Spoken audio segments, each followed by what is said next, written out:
my brethren, be strong in the Most High, and in the power of his might. Put on the whole armor of Yah, that ye may be able to stand against the wiles of the devil. For we wrestle not against flesh and blood, but against principalities, against powers, against the rulers of the darkness of this world, against spiritual wickedness in high places. Wherefore, take unto you the whole armor of the Most High, that ye may be able to stand and withstand in the evil day. And having done all to stand, stand therefore, having your loins girt about with truth, and having on the breastplate of righteousness, and your feet shod with the preparation of the gospel of peace. Above all, take the shield of faith, wherewith ye shall be able to quench all the fiery darts of the wicked, and take the helmet of salvation and the sword of the Spirit, which is the word of the Most High Yah. 10, 9, 8, 7, 6, 5, 4, 3, 1.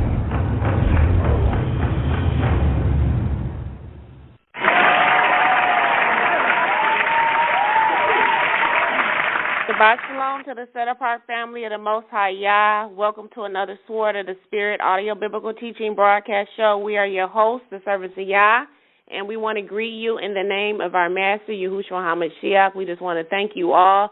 It's a rainy Sabbath here in the Midwest. I don't know how it is over there, but you know what? Rain, sleet, or snow, we're here. And we want to just acknowledge every one of you who have joined us on today, who are observing the word of the Most High's covenant and who have accepted the works of his mighty hand. So with that being said, I'm going to bring in my co-host, Shabbat Shalom, sis. How are you today? Shabbat Shalom. I am well. I am glad to be able to partake in his set-apart day, and I am glad to have a day of rest because it is well needed with the week that we had. Yes, very, very much so. So let's just get right into today's show. This has been a very busy week. You know, Prina and I, we're back at work, and to say the least, this has been a very interesting week. The schools have not opened officially for the students. That doesn't happen until after Labor Day, September 6th, but the teachers are in professional developments and training. And Prina and I can't wait to share with you some of the things that we discussed. This was the first for me in my 20 years of education, actually addressing the things that we're going to address today. And we're going to talk a little bit more about that. But today's 68th show is entitled A Knowledge of Zeal and Excitement. And our 68th show is an open talk forum discussion that we're going to have today. It's not going to be like with a formal State of the Body panel discussion and then me doing a lesson. This is just going to be a real open talk forum discussion. So I am at a certain time going to open it up where if anyone does have any questions or would like to comment, after, we play the certain clippings that we're going to play today, that you are welcome.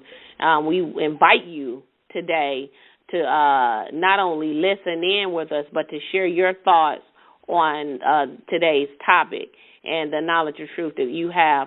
But today's open forum discussion is going to be on the current state of the so-called African American and why they're living and, why they are the living prophecy of Romans chapter 10 and 2, which speaks of us having a zeal for the Most High, but not according to knowledge and truth.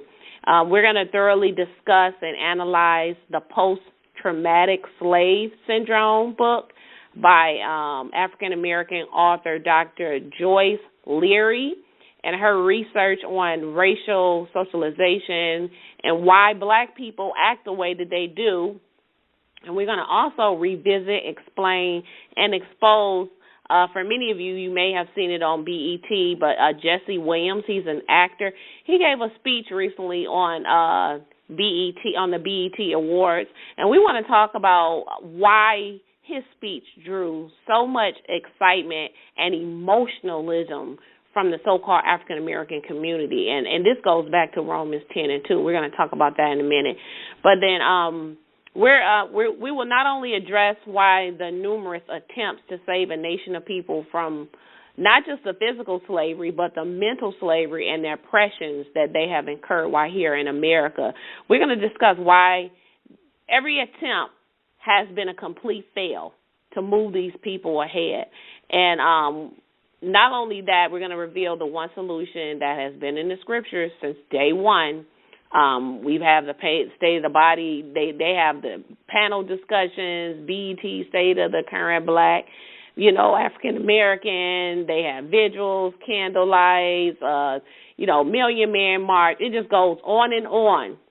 But no matter what is being done, these same people, a nation of people whom we call so-called African Americans, they're still in the same state, if not worse, than they were before. And then we're also going to share, Prina and I want to share our professional development experience. Peculiar is the only word, Prina, that we can really... yes. That's the only adjective that I can use to describe the professional development that the teachers, all the educators that we've had at our school. And so we want to share our experience this week as it relates to the plight and the current state of the so-called African American. This was a different, we're getting training from a different perspective. And so we invite you all today to, not only listen, but to share your thoughts as well. So we're going to get right into the discussion. Oh, and let me do this quickly before we do that.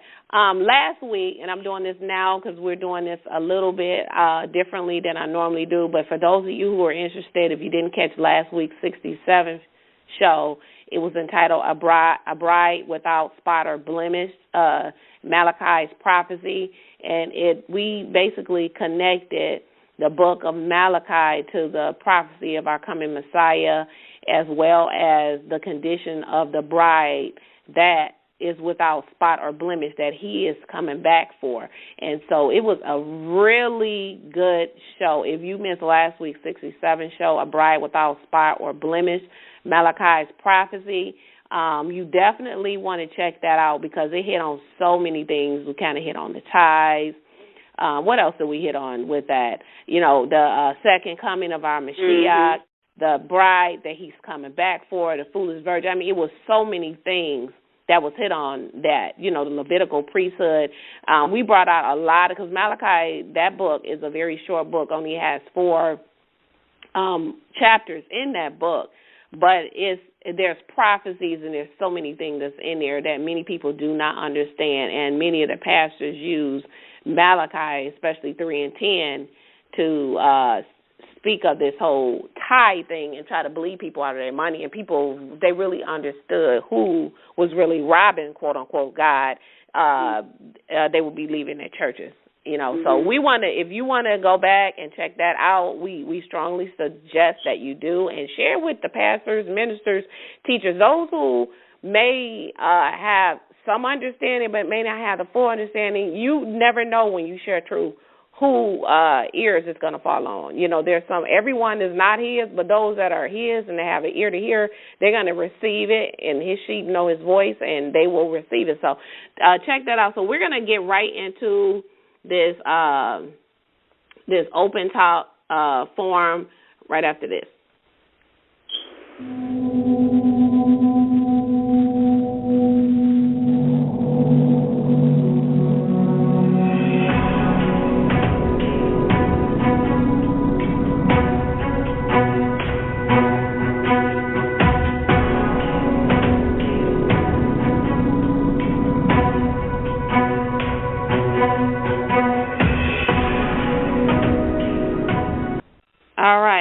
So we are back. So, Prina, we're going to get right into this. I just want to, the Open Talk Forum for today's show, a knowledge of zeal and excitement. But what is missing from this is a lack of knowledge and truth. And I want to read Romans chapter 10, verse 2. And I'm going to begin with actually verse 1. The scriptural theme verse for today's show is coming from Romans 10:2, but I'm going to begin at verse 1. It says, in Romans 10, verse 1, it says, "Brethren, truly my heart's desire and prayer to Yah on behalf of Israel is for it to be saved." He says, "For I testify or bear witness to them that they have a zeal, for Yah, but not according to knowledge." They have a zeal. They have an excitement. And we know, if you listen to the beginning of today's show, when our people, the history of our people in the black church, we know that that zeal is there, that excitement is there, that emotionalism is there, and I'm going to talk a little bit about that.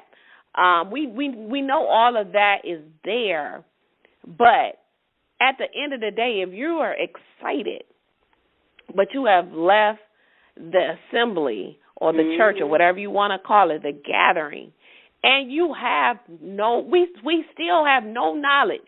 Our people have been in church since the beginning, since we were brought over here. Yeah. And that emotionalism is there, that excitement is there. When you heard that music at the beginning of the show, that, when you would get excited. I remember being when I was in the Sunday church, getting excited every time I heard that, everyone's running up and down the aisle, cartwheeling, people, wigs flying off, just everything going on. And, hey, you've seen it, okay? Yeah. But I done seen somebody hit their head, knock their head, get ready to knock their head off, knock themselves out cold from hitting their head on the pew, because you leaning back and forth and the head all over the place. I mean, I've seen it all where you need the emergency crew on on deck just in case somebody pass out. I mean, it gets serious. That's why they have nurses in there. And so we have a zeal, and that excitement is definitely there. And you can see that these people, they're reaching out, they got their arms extended to the ceiling, and they think that they know him, but they have no knowledge. They know of him, and they get excited about the idea of who they believe and think that he is, but is not according to truth.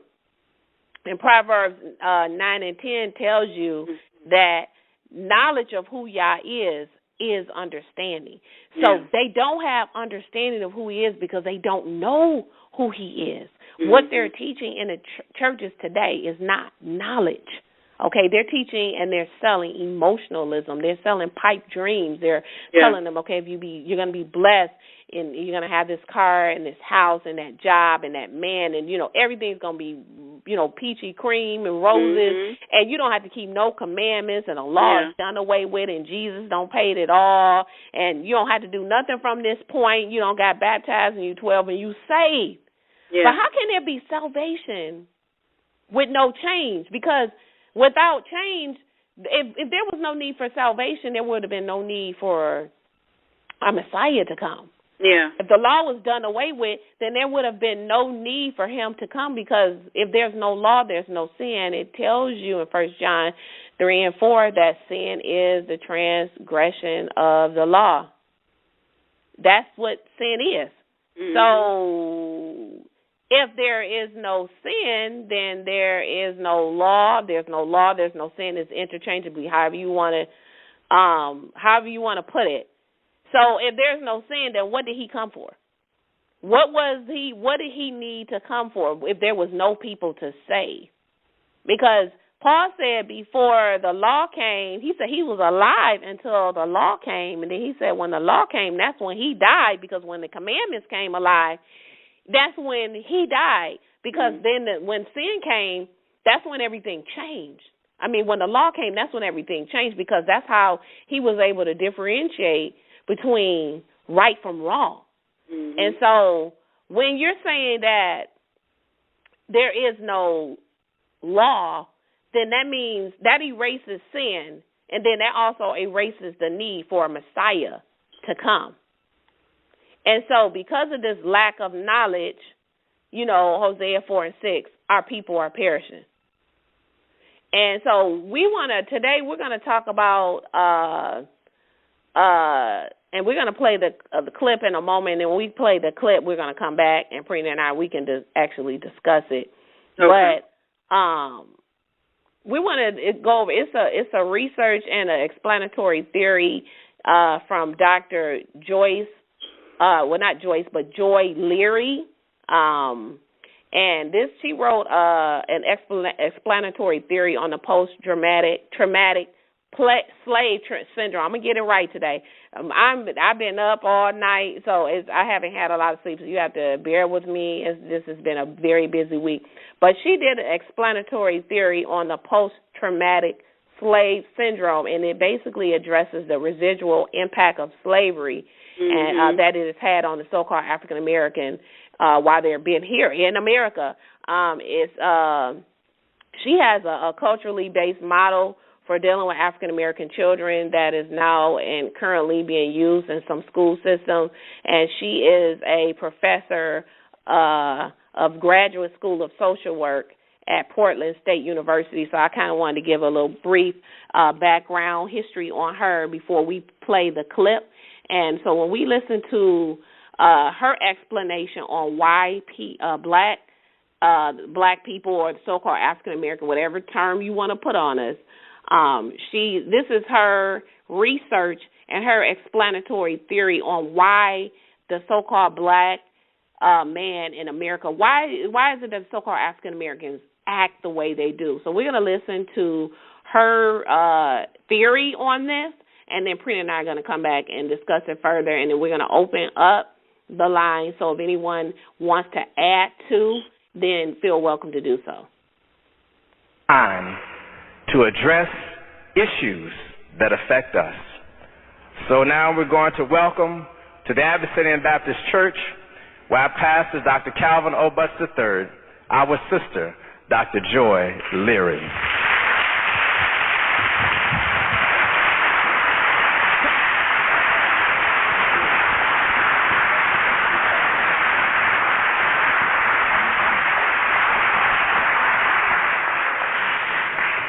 I guess I'm on. Okay. First of all, I'd like to say thank you so much to Dr. Butts and to the Abyssinian family. I want to also take this opportunity to acknowledge my rock and my friend, my soulmate, my husband, Ellis Ray Leary, my daughter, Nicole Leary, and my granddaughter, Naya.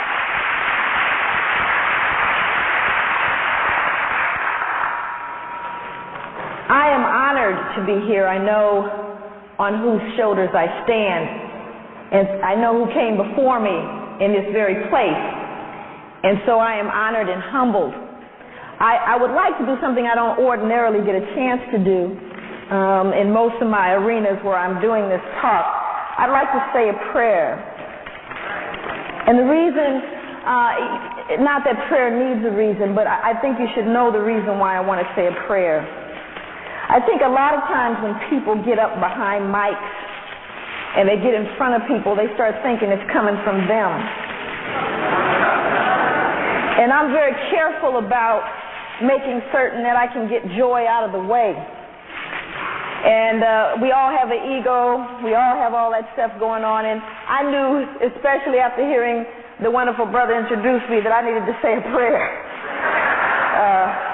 so that I could be in the right attitude. So I'm going to say a prayer.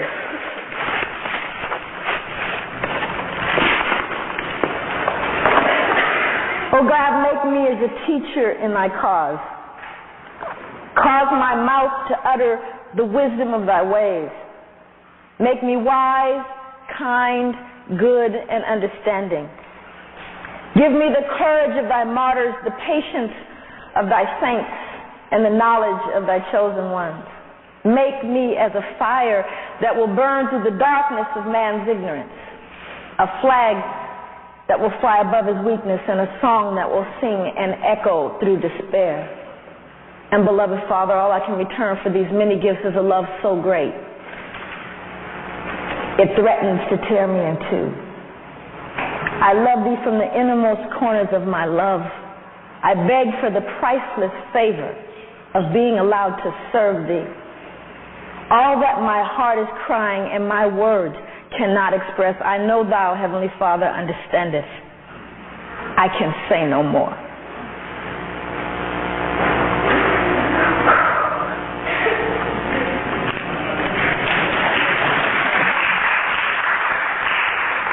You know, one of the things that, this is a subject that I don't often have an opportunity to talk about at length, especially to an audience like yourselves. And so it's going to be a journey of sorts through a lot of different areas. Some of them very thick in terms of literature. Others are going to definitely touch different aspects of you and of me. But I'd like to begin by looking at the occasion, Dr. Martin Luther King, and understanding the journey I'm going through. And I'm going to go through a journey that begins with love, that moves through truth, that leads to justice, and ultimately to healing. One of the things that I think is very important about what Martin Luther King, his dream of love, tried to establish, and that love is such a powerful force. As a matter of fact, I believe it is love that causes the atoms in the universe. They don't know why they attract. The reason why they attract is because of love. It has both a physical property and power and a spiritual one. I think when we look at the notion of truth, truth is so fundamental to every aspect of who we are that I often begin every talk that I have with this statement, that I believe that truthfulness is the foundation of all human virtue. In every talk that I have with this statement, that I believe that truthfulness is the foundation of all human virtue. Without truthfulness, you cannot attain into any other virtue. You cannot grow as a human being, and you certainly cannot be healthy without truthfulness. Now, the issue arises when we don't understand what the truth is, when we begin to debate what the truth is. And I believe on a spiritual level that the truth is but one point. It is the ignorant that have multiplied it. And I think that when we look at truth and trying to unearth this thing, we have to know what happens. The brother talked about the fact that, this is not a popular statement. And one of the things that kind of guides what I do and what I think should guide what we all do, and that is whether or not it's true or not is not the only issue. Because I believe that not everything that a man knoweth can be disclosed, nor everything that a man discloseth be timely, nor every timely utterance suited to the capacity of those who hear it. Martin Luther King had a message that was true. He had a message that was timely, but he had a message that was not suited to the capacity of the people who heard it. And because of that, he is not standing here today.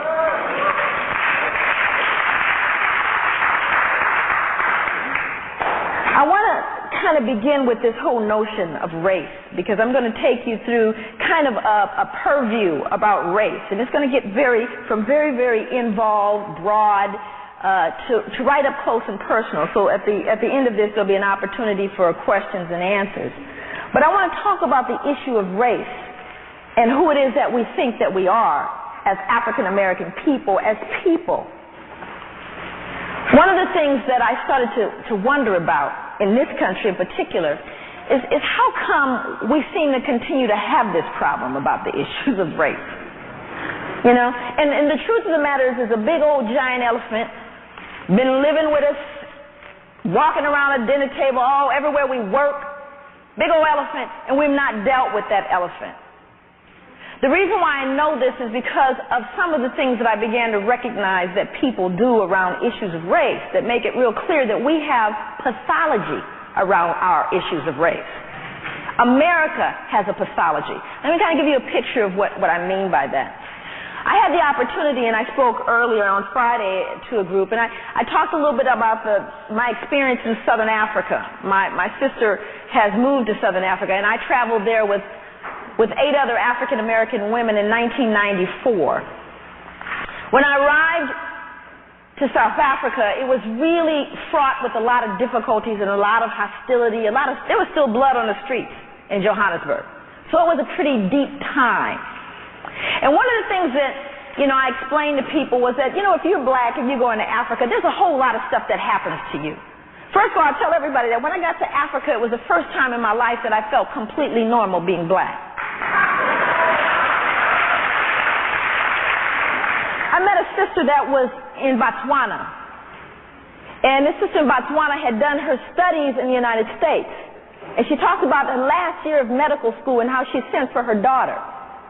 She sent for her daughter to come be with her because she missed her because she had spent so much time with her studies. But she said, surely the last year I'll send for her and she can be with me. And within the first week that she was there, her daughter ran in from outside and said, Mommy, Mommy, crying. She goes, what's wrong, honey? She goes, Mommy, they call me black. They call me black, Mommy.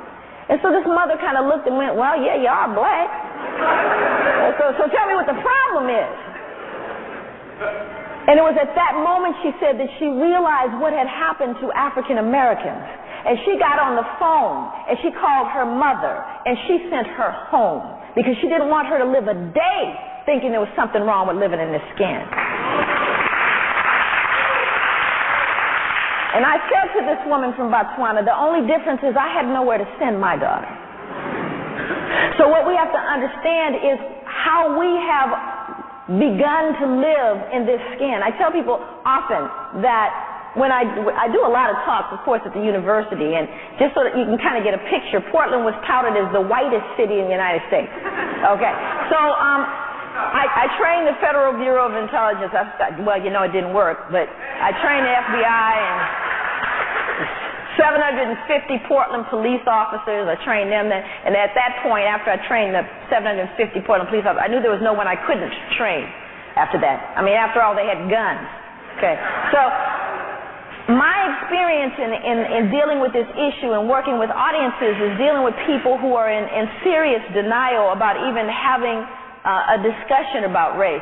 And so, consequently, when people walk in the door, and you have various people, and this represents a majority African-American, African audience, but there are people from different races that are here, so this audience is diverse. And what happens when I have an audience that is majority white, and it doesn't matter how many African-Americans or even other people of color are there, when I begin to raise the issue of race, immediately I have to deal with the fact that we have people entering the discussion at different levels. This is what happens on your job. It happens in your classroom. It happens everywhere. And you have people, bless their hearts. I'm not mad at them. I want you to know that. I'm not mad at them. Because there is something called Race Relations and Understanding 101. Okay? And you got to go through 101 every now and then. Everybody, well, not all of us, but a lot of people have to go through 101. Just to get to the 200 and the 300, 400 level courses. Now, the problem is, in a lot of my audiences, I have the 101 people, often the liberal, open-minded, white person that says, are there still racial problems, though?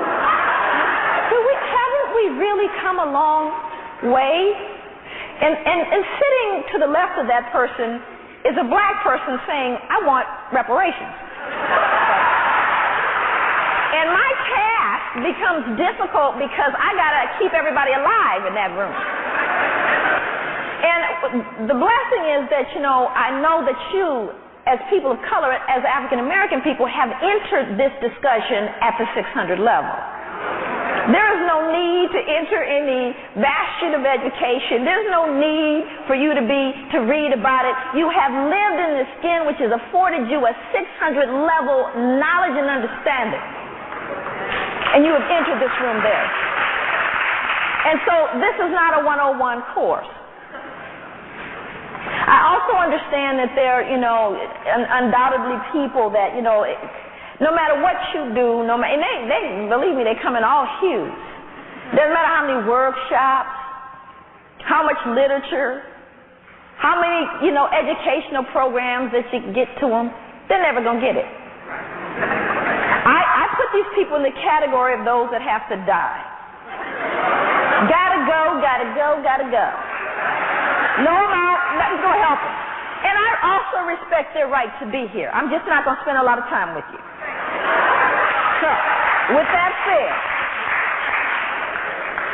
that said, I want to move on and explain the difference in my experience in Southern Africa to start the preliminary discussion around race and how that race issue in America, and a lot of people I meet from different countries do, they'll say, I don't understand what's wrong with you people in America. You seem to have so many problems with race.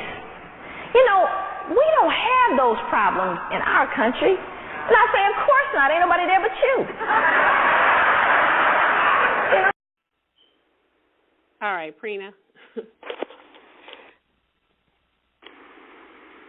Can you hear me? Yes. Okay, so we're back. I didn't want to go into the full thing because I wanted to give you an opportunity to just pretty much explain. She kind of gave us an intro because the speech itself is kind of long. And I didn't, want to go into the full of that. I was just going to give you the opportunity to just go a little bit further into explaining what this post-traumatic slave syndrome. But she, is trying to explain why we act the way we act as a nation of people. And I respect a lot of the things that she said. And this is not to say that a lot of what she said is not true, but there is a deeper understanding that's there that our people don't. So I'm going to allow you to go ahead and dip in here. Okay, well, according to her theory, post-traumatic slave syndrome is a condition, and I'm reading her definition so people can, of her theory, so people can understand what her research was based on. Okay, so post-traumatic slave syndrome is a condition that exists as a consequence of multi-generational oppositions of Africans and their descendants, resulting from centuries of chattel slavery, a form of slavery which is a predicate on the belief that African Americans were inherently genetically inferior to whites. This was then followed by institutionalized racism, which continues to perpetuate injury. So in a nutshell, she was just saying that, the conditions that we have suffered from slavery is, oppression is perpetual. And so it's like a perpetual cycle, as we know. And from these perpetual cycles, she states that, one will develop trauma from these, from the occurrences of being, enslaved.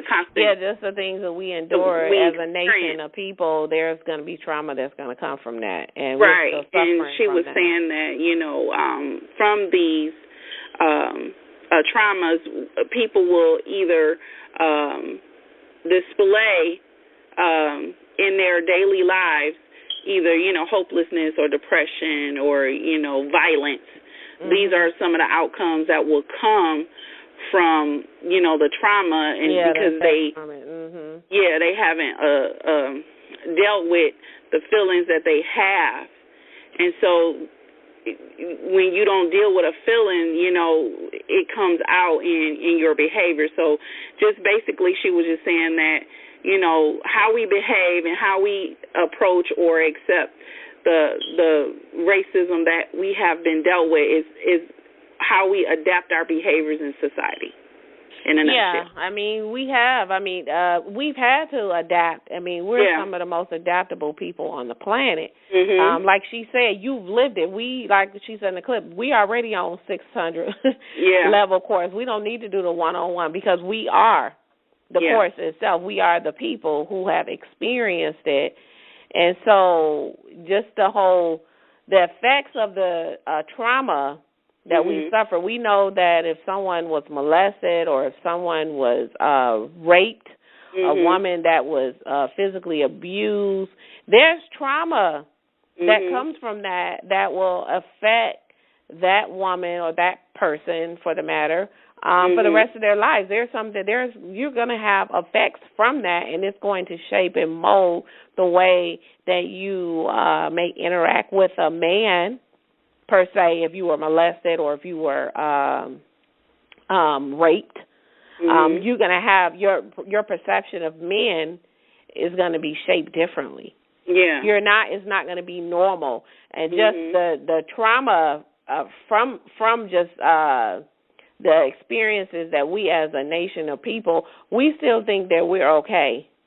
Yeah. But we're not, because this is the reason why we get upset and we respond the way we do when we see the Sandra Bland's and the Mike Browns and all of the recent back-to-back murdering of our people. And we don't understand why this is happening, and we're looking, as we always do, to men to save us. And I wanted to go into the Willie Lynch letter, and I kind of wanted to read some things from that because this explains where is the root of the trauma, where it came from. Now, there are people who say, oh, this letter is a myth. Yeah. It didn't really exist. But who's saying that? Where is that coming from? Is that from their source of history of what they believe? I mean, you let it tell it. They tried to change the history books and act like we came over here and volunteered to come over here and be slaves. Yeah. You know what I'm saying? Well, we know that's not true. Yeah. So we're tired of listening to their version of history. We're doing this show today not to ignite any type of emotionalism or excitement, but today's show is coming from Romans 10:2. We are, as a nation of people, the so-called African American, we're addressing you. We have a zeal, we have an excitement, but not according to knowledge. Our knowledge is based on excitement and emotionalism. And I want to, I'm going to have you go a little bit more into what her research was, but I kind of want to talk about this Willie Lynch, okay, because we're addressing the root of where this trauma came from when we were brought over here on the transatlantic slave trade. And this speech is Willie Lynch letter. It was delivered by Willie Lynch on the banks of James River in the colony of Virginia in 1712. And he was a British slave owner in the West Indies, and he basically invited the slave owners to come there to teach him his methods on how to control the slave. And I'm going to read a little bit of this here. He says he's talking about them losing slaves because they're running off. He said, you are not only losing valuable stock by hanging, he says, you are having uprising. Slaves are running away. Your crops are sometimes left in the field too long for maximum profit. He said, you suffer occasional fires. Your animals are killed. He says, gentlemen, you know what your problems are. I do not need to elaborate. I am not here to enumerate your problems. I am here to introduce you to a method of solving them. In my bag here, he said, I have a foolproof method for controlling your black slaves. I guarantee every one of you that if installed correctly, it will control the slave for at least 300 years. My method is simple. Any member of your family or your overseer can use it. And then he talks about, he's outlined the number of differences that the slave have, and then he said, I can take these differences and then make them bigger. I can expand on them. He said, I use fear, distrust, and envy for control purposes. He said, these methods have worked on my modest plantation in the West Indies, and it will work throughout the South. He said, take this simple list of little differences and think on them. He said, on the top of my list is age. He said, but it's there only because it starts with an A. The second is color or the shade. He said there is intelligence. That's one way that you can, separate them by differences. The size, the sex, separate them by the size of the plantations, their status on the plantation. We had the prenup, they talked about the house Negroes, the ones that was able to be in. They got better privileges than those that weren't able to come in. But he talked about distrust is stronger than trust, and envy is stronger, and then having a respect for admiration. This was a doctrine that he said that will carry on by itself. It will be self-refueling, meaning once you put this in place, this method for controlling these these were Israelites. Let's make this perfectly clear. And Judah was the ones that was brought over here. We were the last ones, and we were the ones that came over here to America. But he says if this method is used correctly, that even after the 300 years is up, it will continue to regenerate, to be self-refueling for hundreds of years after. He said maybe even thousands. He talked about putting the old black male versus the young black male, the young black male against the old black male. He talked about using the dark-skinned slave versus the light-skinned slave. And we know this. Yeah. We know this. Now, people can sit up here and say this is not true. Everything that is written in this method for controlling us, we still don't. Like, what's the fly that's in the jar? You take the jar off, and he's still flying around the jar. He doesn't know that the lid is off. We are still those crabs in a bucket.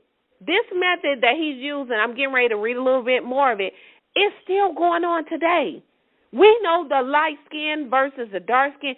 That is our people all day. The so-called good hair, because your hair is long and curly and straight, versus the bad hair if your hair is kinky, or they call it nappy or whatever, in our natural state.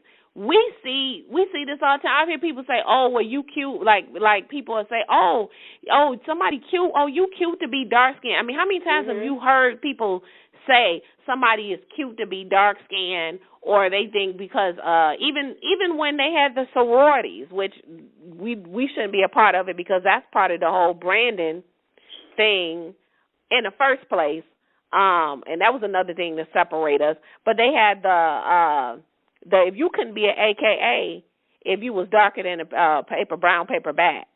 That was predominantly, not now, that's not the way it is. You can be, I see a lot of dark-skinned people, but back in the day when it first started, if you were not light-skinned, being an AKA was predominantly known for a group of those who were lighter skin tone blacks, for the sisters. And then I had a principal that told me that she joined Delta for that reason, that they were more known for the women that were of a darker hue. So even today, majority of the AKAs are of a lighter skin tone. Now, it's not, they have allowed them in now, but that wasn't the case. But part of the method was using the young against the old, the dark-skinned slave versus the light-skinned slaves, using the male against the female versus the male, and the male versus the female. He says it is necessary that your slaves trust and depend on us. He says they love, respect, and trust us only. So this is what they wanted. They didn't want you. They wanted to turn us against each other and then trust master. Yeah. This is still going on today. This has not changed. And he talked about called this a kit, and that these were the specific keys that they needed to use to control. He says, have your wives and children use them. He said, if this is used intensely for 1 year, he said the slaves will remain perpetually distrustful. We see this every day in every facet. Our people We are the only nation of people that do not stick together, that will not support each other, that will not help one another. We'll have some information or something that can help us as a nation of people, and we'll rather go give it to another nation than to help our own. We see this all the time. It talked about the women breaking the household and the family unit. It says that it must be broken. It says that special attention must be paid to the female and the youngest offspring. He said both must be crossbred. It talks about that they needed to be taught to respond to a peculiar new language. And he said that they will be dangerous, near the family house. And so, they got to get the male out of the home. We know this, if you ever needed some type of assistance, we may have all at one point lost our job, needed assistance. For a woman to be able to get assistance from the state, like if you needed food stamps or money or anything like that, the male can't be in the home. Yeah. That's part of the requirement. He has to be removed from the home. Your thoughts on so far some of the things that I've been talking about with this letter? Just looking at ourselves and not loving ourselves. When we, I don't know if you remember an experiment that was done with the Barbie doll and the girl come in the room, and how we relate ourselves compared to someone else. Yeah, how they see themselves. How the little girl chose the white Barbie doll versus, her own. Yeah, he asked her which one was the bad, which one was the bad or the bad doll or the ugly doll. And she pointed to the dark-skinned Barbie doll as the bad doll and the ugly doll. And and we see it, all the time. And what was profound at our PD is when, I kind of want to wait a little bit on that because we want to. Oh, okay. I want to kind of wait. I want to kind of stick with one because we're going in we're going to go in these three topics. I want to go into that all that when we get that. But you go ahead and share that one part. I don't want to kind of dip into that yet. I kind of want to stick with this. I can hold off. But just how our mentality, of just growing and to learn, to learn helplessness, that some of our own children have that we see in the classroom have learned, and it is a lot of people don't believe that these are the things that have came from the Willie Lynch, but it has. Yeah, we've been taught to hate ourselves and to hate one another, and we don't understand why we're constantly at odds with one another. Like what's that saying that black females can't get along, and we don't understand. Another part of this was breaking the process of the African American woman. It talks about by her being left alone, unprotected. It says with the male image destroyed, the ordeal causes her to move from a psychological dependent state to a frozen state, to a frozen independent state. So this is where you get this independent woman. Yeah. We don't understand what they call, I'm a diva, I'm a boss, I don't need no man. We say this all the time. You can sit and lay down and have a baby with a man and then say, I don't need a man. You do need him because you needed him to get pregnant. Yeah. That's destroying the headship. That's breaking the family unit of what Yah set in place from the very beginning. Okay? It was never meant for us to have babies out of wedlock and have babies without the male there and then to go around and say, well, I don't need a man, but you needed the man to have the baby. But this goes back to this. But then when people want to say this doesn't exist, then where are we getting this from? Yeah. Everything that is going on in the current state of our people is coming directly from this method. Yeah, he says if with her being left alone, unprotected, why is she left unprotected? Because the scriptures tell you that the man is the head. He's the covering. He's the protector, the provider. When you remove the covering, you are left unprotected. Yeah. Okay? And it says, with the male image destroyed, we know that they're destroying the images of our black male because of the feminization of our black men. There's an agenda that is being pushed. They got our black men in skirts and dresses and stretch pants, what they call them, skinny jeans. Where they jeans so tight, I don't know how they're even breathing and walking half the time. There's an agenda that's being pushed. They're putting on nail polish. They want an image that they're pushing. And this is part of this Willie Lynch, is to destroy the male image so that our younger generation, the young children who are seeing this, they're going to think this is the image of who I should be. Yeah. And that's what I was speaking about in one of our groups. They think that this is the image of who they should be, that they should either be a rapper, okay, like Lil Wayne, Jay-Z, all this ignorant stuff, or a basketball player. Yeah. That's the only thing you're going to be. Entertain us, shuck and jive, and, we throw you some money. Like, they don't understand. These rappers, when they were wearing the big gold chains and the thick ropes, that was another way of saying you still our slave. You think you may have taken off the yoke of iron that we had around your neck, but now we're going to make this a style. You're going to put on these gold chains, these big, thick ropes. We don't have no idea that they was telling you you're a slave. Yeah. You took that yoke off, but you putting it right back on.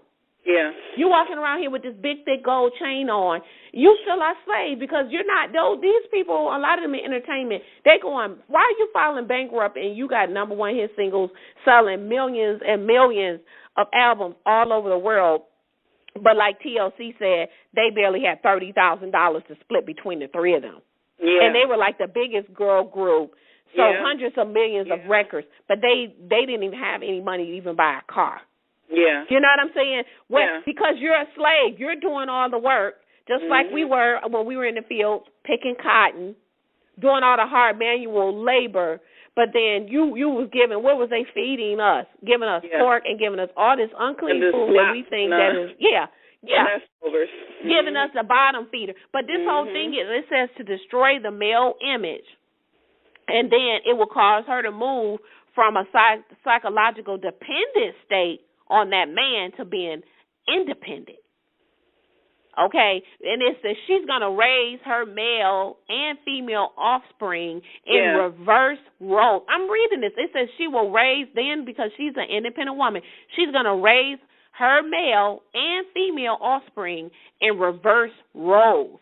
See, this is what happens when you destroy the male image. It is an agenda that's being pushed. It is no coincidence that they are putting this image out here. That's why, when you're ready to sell your soul to the devil for money, like the majority of these entertainments are doing, you sign that contract in blood. Now they can tell you how high to jump, where you going to jump, what you going to do, what you going to put on. Like Dave Chappelle refused. He threw the money back in their face. He didn't want it, but I think he don't recently did it, or either they don't killed him and he cloned and he don't come back out to continue with this image.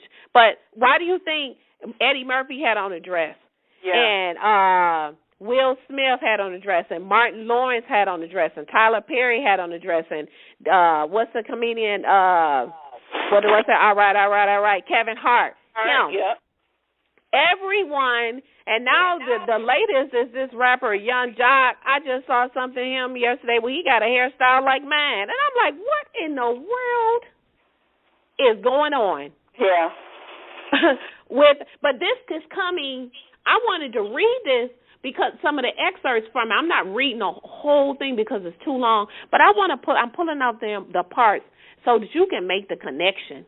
Yeah. Why? What is going on? She has her theory, and Preena's getting ready to go into it, but it's much deeper than what she's talking about. There is a reason why the so-called African American behaves the way they do, because the scriptures tell you that they will be a shaking head among the people. Why is it that every other nation will shake their head?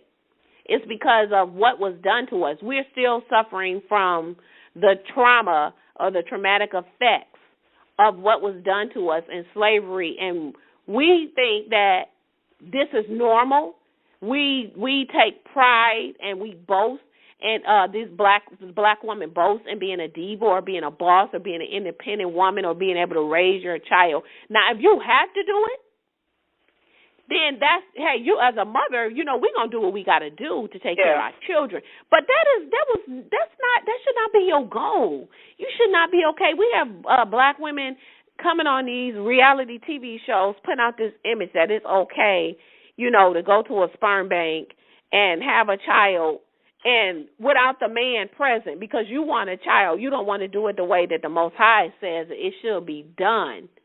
But you're an independent woman. You can take care of him. But we know, because I have a son, a woman cannot raise a man and teach a man how to be a man. Yeah. A man has to do that. A real man has to do that. Not a man who's putting on stretch pants, eyeliner, wearing women's dresses and clothes. Okay? Mm-hmm. They can't tell you how to be a man because, see, that's part of the male image being destroyed that's in this Willie Lynch letter. But it says that she will move from a psychological dependent state to an independent state. And it says that she will teach her male and female offspring to operate in reverse roles. It says for fear of the young man's life, she will psychologically train him to be mentally weak and dependent, but physically strong. We see that going on now. That's why we have these mama boys, okay? Prina, are you still with me? Okay, yeah. I can hear you. That's why they have these mama boys, yes, where they're dependent on their mom. They're living with their mom. Everything is, they're not growing up. They want you to stay in a weak state. That's why they want to call you young jock, little Wayne, little Boosie. Everything is young or little because that's what they want. They don't want you to grow up. They want you to stay in that childlike, mentally weak, dependent frame, and then they'll go out and they'll work out and get all these muscles to make up for the lack of mental stability that they have. But they say she'll train her female offspring to be psychologically independent. Yeah. It says, then it says, and excuse my language because I'm reading directly from it, but it says you've got the nigger woman out front, in the front, and the nigger man is behind the scenes scared. Is this not true? Yeah. Where the woman is up front, she's taking over, and the man is in the background, nowhere to be seen. Mhm. Yeah. I mean, go ahead. This is so much, and it's so deep that it's not even. We don't even have enough time. Yeah. In the show to really delve into this, but. Yeah, and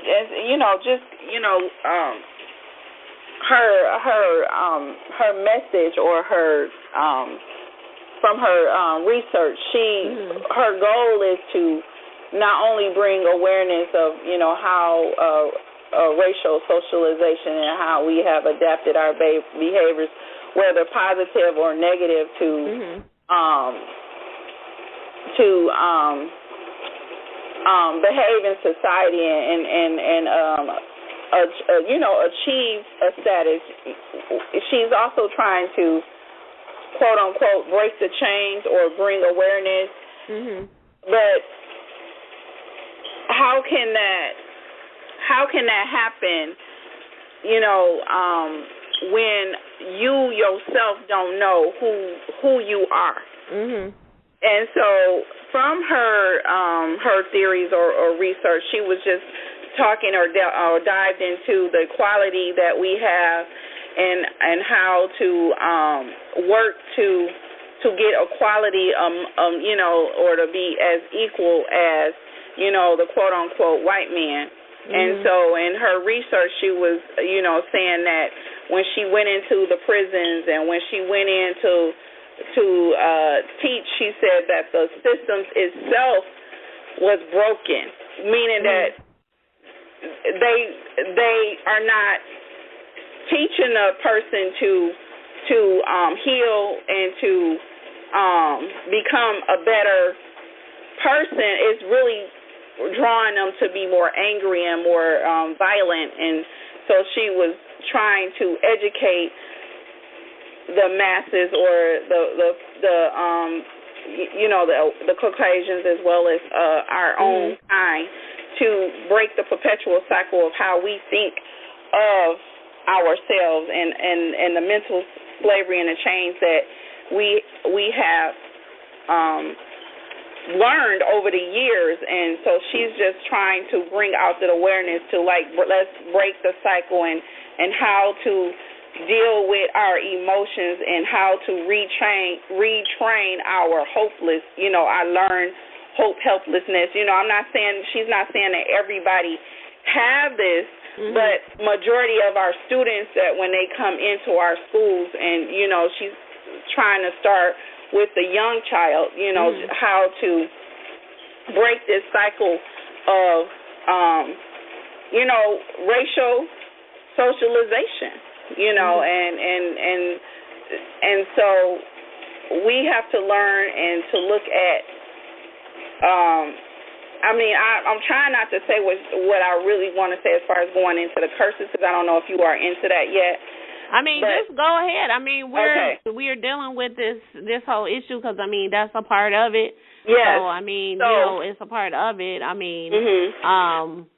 during our conference, I just want to make mention why we really having this conversation, because during our conference, we had we're trying to change our social environment and empowering our African American children, because we know that the homes are broken and a lot of the children that are coming to us are angry, and there's so many issues in the home that it stops the growth of learning. And so we're trying to find ways to reach the child through love and finding out what is the cause or the root cause of their issues. And this is the talk that we had with Dr. Leary, the post-traumatic slave syndrome, and this is the root of it.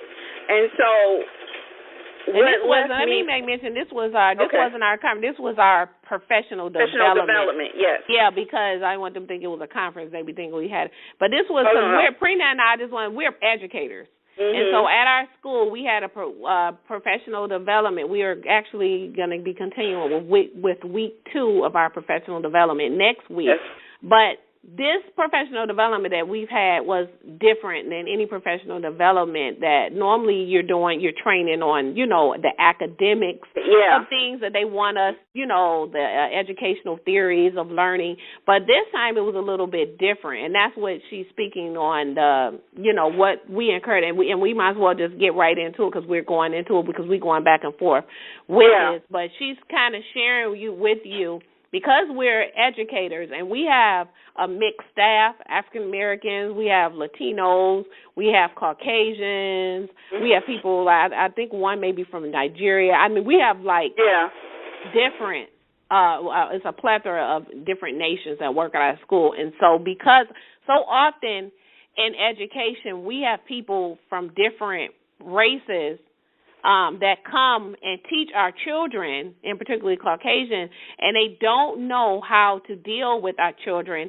They don't understand why our children come to school angry and upset a lot. They don't understand before they even hit the door, what their experiences have been. We watched a video where there was a 5-year-old who was it? He saw his aunt get shot. Oh, his mother. Was that his mother? Okay, yeah, he was telling his story. Now, you was listening to this 5-year-old, you'd have thought he was 30.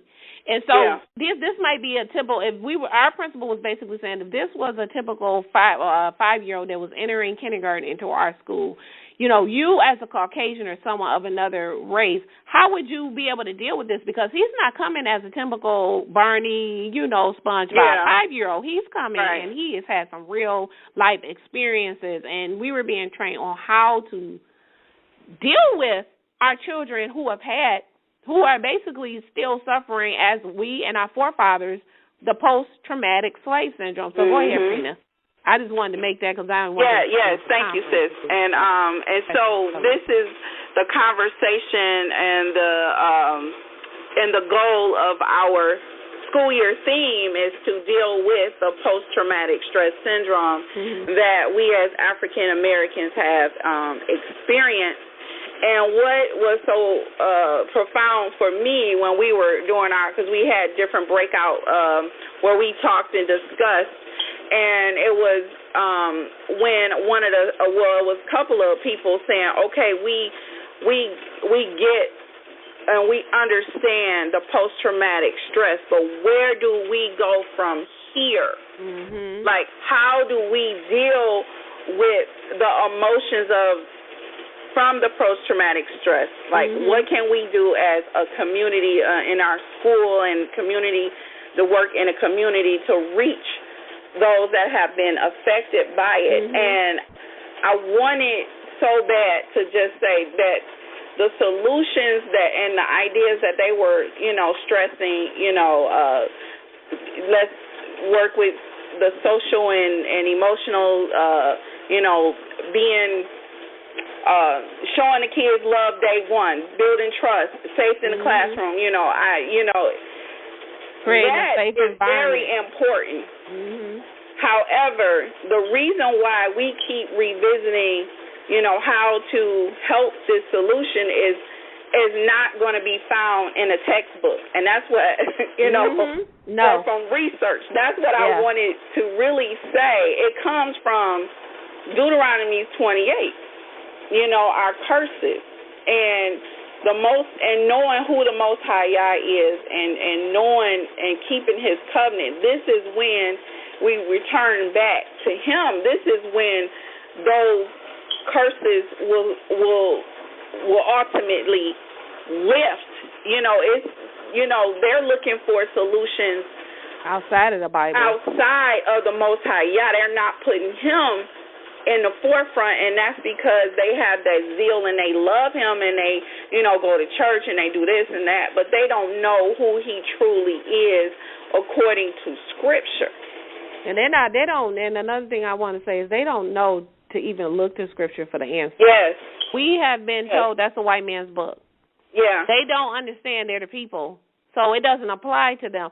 They think that the answers, and I get it, because they don't know.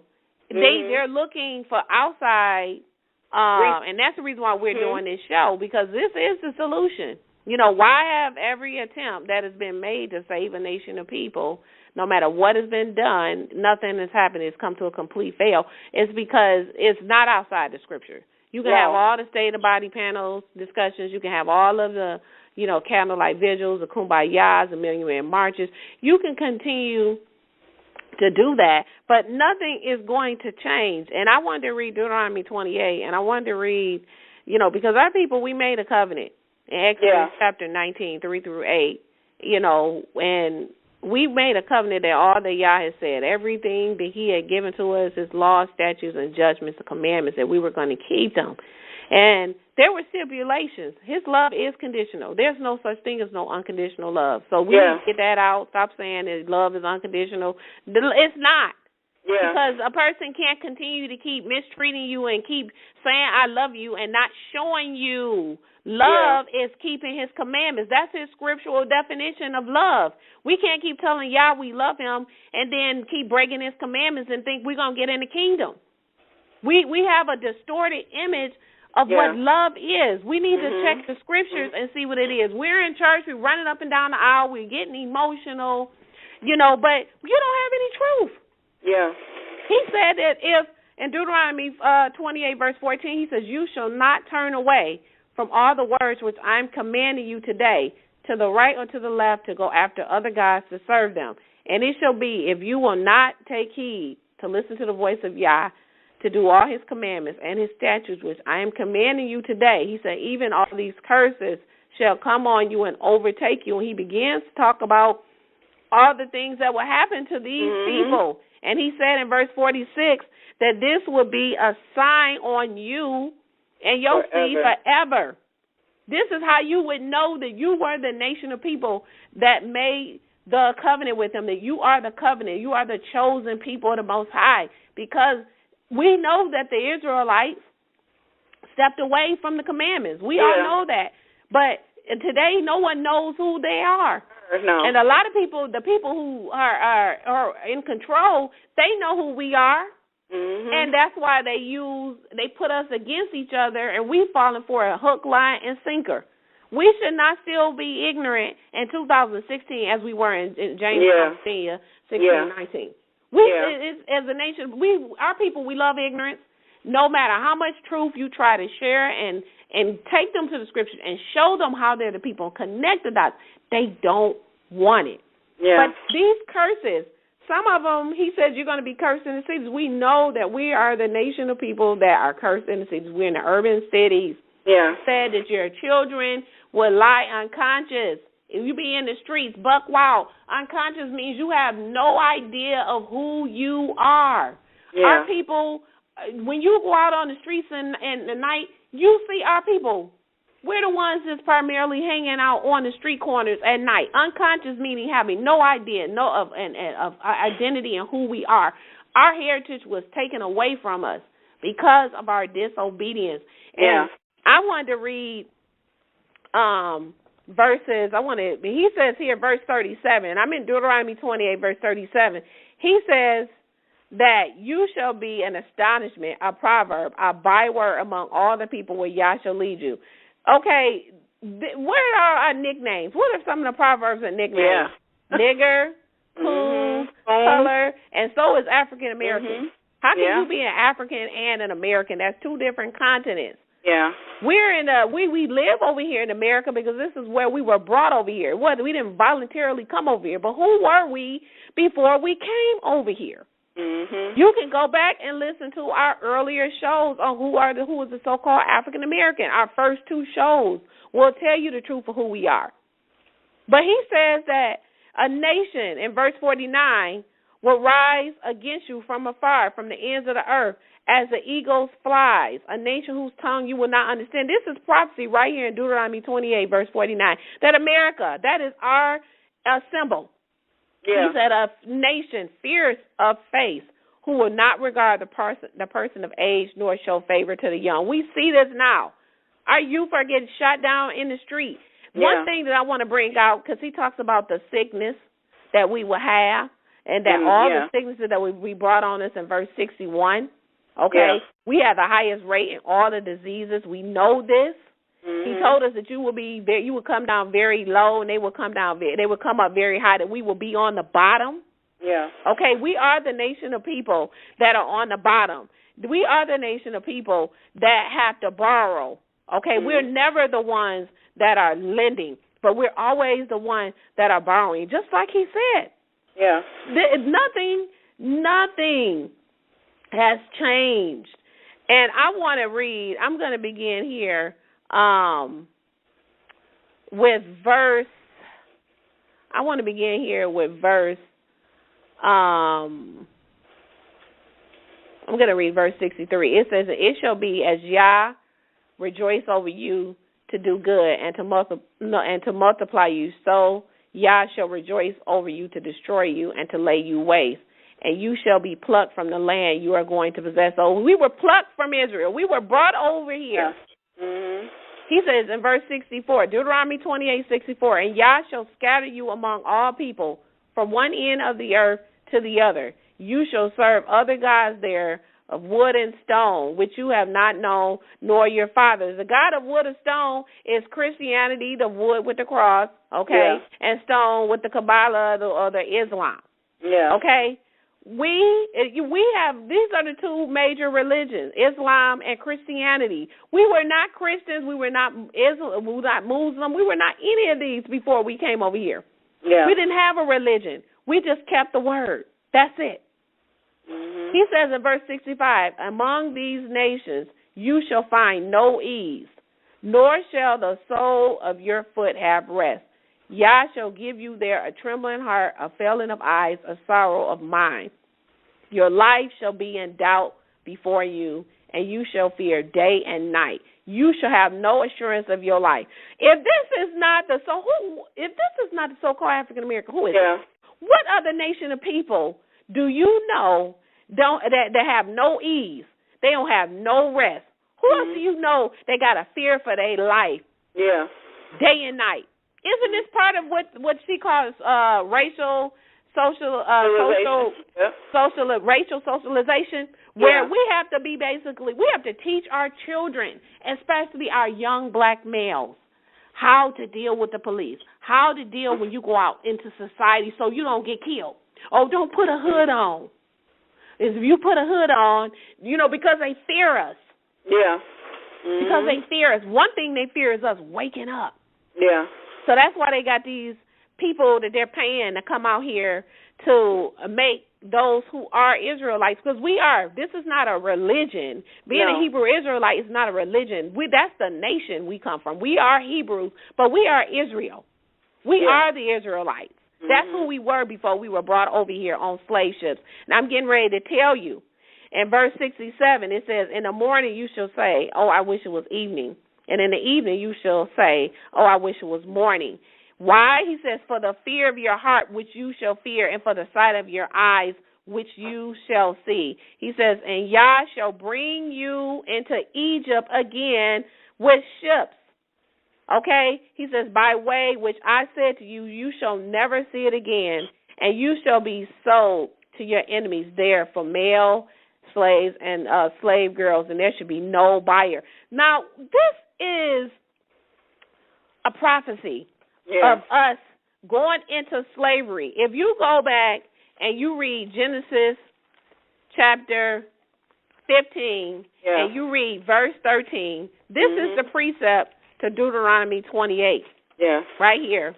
This is a precept to Deuteronomy 28, verse 68, where Yah said he will bring you into Egypt again with ships. Now, he's not talking about physical Egypt, because our people were in Egypt, okay, but when we were in slavery, then when he brought us out, okay, with Pharaoh. But when he talks about Egypt, he's talking about that's synonymous with bondage, okay? You're going to go back into bondage. You're going back into slavery again, but this time you're not going to be in physical Egypt. You're going to go by way of ships. What nation of people do you know that was in slavery, that was plucked off of their land and taken to another land that they or their forefathers never knew, to be slave for 400 years and was sold? That didn't happen to no other nation of people but the so-called African American Israelites. Here, it says here in Genesis 15, verse 13, this is a precept, and this is the Father Yah speaking to our forefather Abram, and he said to Abram, he said, surely you must know that your seed will be a stranger in a land not theirs, and they shall serve them, and they shall afflict them for 400 years. And I also will judge the nation whom they serve afterwards when they come out with great substance. So Yah has already promised that he is going to judge this nation for all of the shed blood that has been spilled of his covenant people. But we were brought over here by Yah himself as a punishment.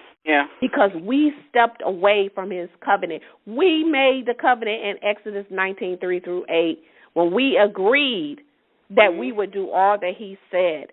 And it was stipulations and there were conditions to that. That's why he continued to say, if you do this, then all of these blessings will come. But if you don't, if you break my commandment, if you go to the left and right, then this is what's going to happen. This is the curses that Prini was talking about that was going to happen. Genesis 15-13 is the precept, and that's prophecy. He was telling Abraham then that your people would go into slavery for 400 years. This is the reason why Deuteronomy 28, verse 68 says that you're going to go again, but by ship. There was no other nation that went into another land by way of ship that was plucked off to go into slavery and to be sold there. He says, and there's going to be no buyer. That means no one's going to save you. Nobody is going to redeem you. Nobody is redeeming us. No. Who's saving us? Did Jesse Jackson save us? Did Earl did nothing? Nobody has been able to do it, and that's what Prina and I is talking about. We're looking for the solution. You know, I commend her for her work. Oh yeah. And I don't knock her from coming out and sharing because it's well needed. people need to wake up and know who they are and why we're suffering. But now, as we go past that, we need more people to speak out. This is why we're going through. And that's why we're talking about it, telling them, the curses and we are not in the physical change, but our mental slavery change is still on. Oh, yeah, we still in slavery, and we're still in the land of our captivity. It's our 400 years is not up in 2019. That's until then. And so we weren't given, and we weren't sent over here for reparation. We weren't sent over here to get equality. We weren't sent over here to get equal rights. We're never going to have equal rights over here. Have you seen it? They've shown it, and they put it in your face that every other nation can come over here and get free money to start a business and get loans and come over and build homes from the ground up. But we cannot get a loan for businesses to get anything started. They tell you every single day, everyone but you. You're the ones that's on the bottom. All the other nations are going to come up. We see the Arabs, which is modern day Ishmael, with the gas stations and the party stores, and then the Koreans and Chinese. They got their restaurants and their beauty supply stores. And what are they doing? Where are they primarily at? In the predominantly African American urban cities. Why? Because they can get paid off of us. Nothing has changed. This is what the Willie Lynch whole thing. Yeah. They still making money off of us. We still their slaves because we still paying them for lies. Yeah. We still paying them. They're making money off us. They don't go in the Caucasian areas. They come into the hood. Okay? And they put up, you can find 4 or 5 party stores. Yeah. On one block where we had to go out and we had to go and each of us had to group together and drive throughout our community because our principal want us to, and as well as those who are not so-called African Americans, but the other races of people that are and Caucasians and everything. She wants them to have an understanding of the community and the children that they will be servicing and teaching. You need to see how these kids live. You need to drive through the areas and talk to some of the people and have, which she's trying to teach us empathy. Yeah. Because a lot of times they come to our schools and they teach and they get frustrated. They can't deal with our children. They don't know how to teach our children. They don't know how to address them. And like Prina said, we're trying to show them how to approach and deal with our children. That was the whole point of Dr. Leary's post-traumatic slave syndrome because their trauma and the effects that have stemmed from slavery has transitioned all the way to this very day, and we're still continuing to see our people get beat down and afflicted all the way up until now. Yeah. And they still get off. No matter what they do to us as a nation of people, you may have one or two every now and then that they may put behind bars, but for the most part, no one has been able. What reparations have we had? None. We built this country from our forefathers, the brow and the sweat of their backs, and we cannot get a loan to get a business started because they're not going to. What are they gonna? Do you think they getting ready to support the people that they brought over here to enslave? Do you think they're going to push you ahead? No. Y'all had told you in Deuteronomy 28:68 that no one's going to be able to redeem you. No one's going to save you from what's going on. Why? Because it's him. It's his doing. Yeah. It's his punishment to us. He is trying to get our attention. Yeah. He's trying to get our attention. And if our principal in our school district, we want the people of other nations that are coming. If you want to come and teach our children and work with our children and be a part of our staff, you need to truly have empathy for our students and have an understanding of their plight, where they've come from, and the things that they have suffered. You need to have empathy for their experiences because oftentimes they come and they don't. They get frustrated because they don't know how to deal with them. They don't. I think this is a great thing that they're doing. Oh yeah, I do too. You know, and it just burns me up inside because we can't express the real why in this situation. You know, without because they're only going to let you go so far. And you know, and just being truthful and saying the truth, like we may mention in reference to certain things, but they're not going to hold true to the fact that we stepped away from the covenant. You know, they're not ready for it. A lot of them they're not ready for it, and they're not going to understand it because the churches are teaching falsehood, and they have a zeal, but again, not according to knowledge. They get excited, but no one is going to look at quote unquote, if you want to call it religion or the Bible, as having the answer to a nation of people who have been oppressed. Yeah. They don't get it. They don't see that. And see, they're talking about now, like, teaching in our PD, they were talking about where they feel that we need to address the social issues that are going on. They need to be taught socially. They talked about they need to be taught about religion and what were some of the other things? Self-awareness. Self-awareness. Giving more affirmations to our students and then life skills too. Life skills. But my thing is that I don't want nobody teaching my child religion. Yeah. I do not want that. And they also talked about sex education. I don't want anybody teaching my child about no sex education. Yeah. And teaching somebody how to put a condom on and insert some dildo in somebody's butt like they're doing in Fairfax, Virginia. I don't want nobody teaching my child about religion at all. Because that's your version of history and of lies. I don't even care for history anymore because they're lying. I don't like history at all in schools because it's all his story. It's his story. It's not his story. Not the true story of what really happened, of who it is, of who we are. And everyone thinks they understand the truth. And I just can't wait until this whole thing just wrap up and they see who the truth of who we really are. I mean, for them to see a people who have been the most hated, who they truly have been, that they have been the apple of the Most High's eye, and these are the people you have mistreated and abused and afflicted this entire time. And y'all said they took it too far. So he said, I am, in Genesis 15:13, he's going to deal with that nation. He's going to punish that nation.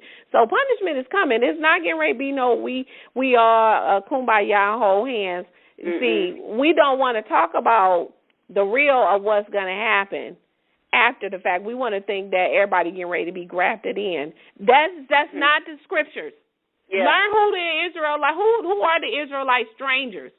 Who are they? Who are the so-called Gentiles that being grafted in? Are they really pagan heathen Gentiles, not Israelite Gentiles, or they're Israelite strangers, people who their forefathers were Israelites, but because they walked away, we know that he divorced Israel, okay? The northern tribes, the 10 what they call them, the 10 lost tribes, even Yeshua said, I come not except for the lost sheep of the house of Israel. He didn't come for everybody. He came for the lost sheep of the house of Israel. That's why he came.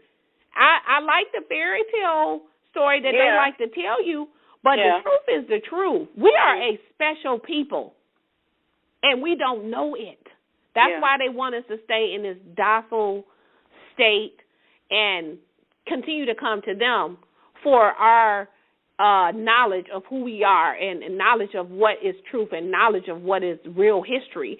But we're not falling for it anymore. No. Because he's waking up. Those Ezekiel 37 dry bones are waking up, and they know that there's nothing that they can do. So then they're going to send someone like a Ralph Messer and all of these people to come here and tell us lies.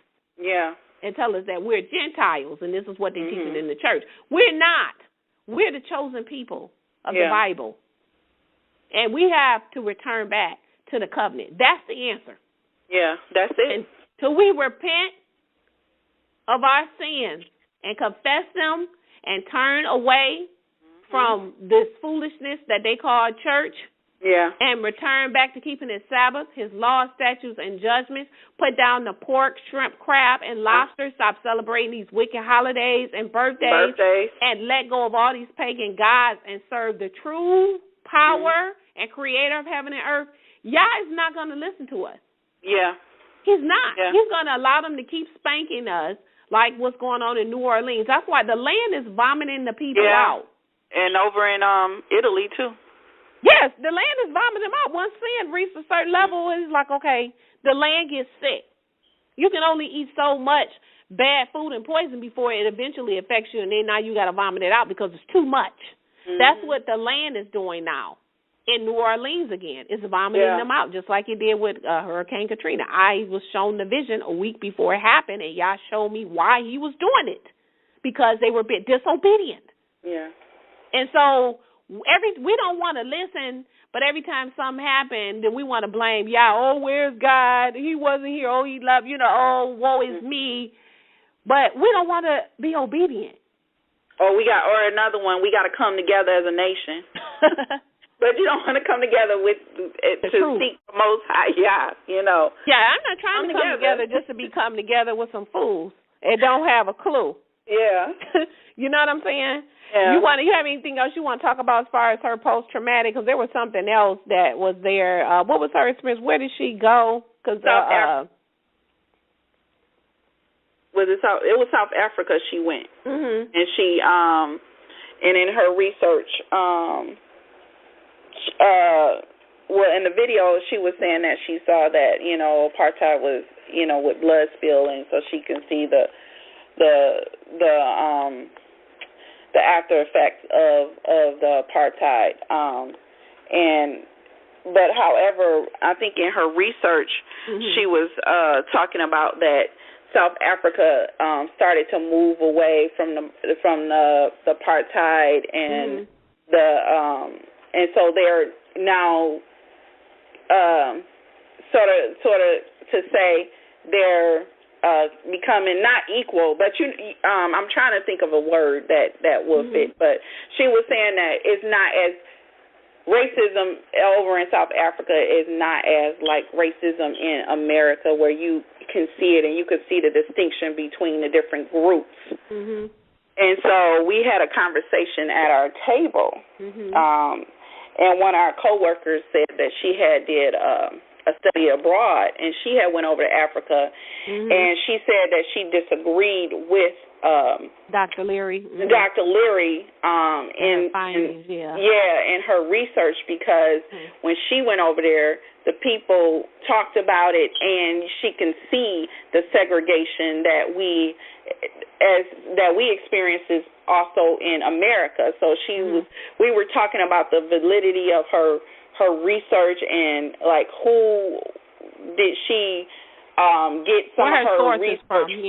Because she's from Portland University, and so she did this research from Portland University, and so if a university is backing you, who were the contacts that she came in contact with to establish some of her research? And so we were questioning that, because we know that anything that's backed by a university, they're not going to let you speak out on solid truth. You could put some truth in there, but they're not going to let you put the whole truth in. And they'll give you enough. I mean, she was also saying that that she did not believe it. She said it was very much still alive because of the division.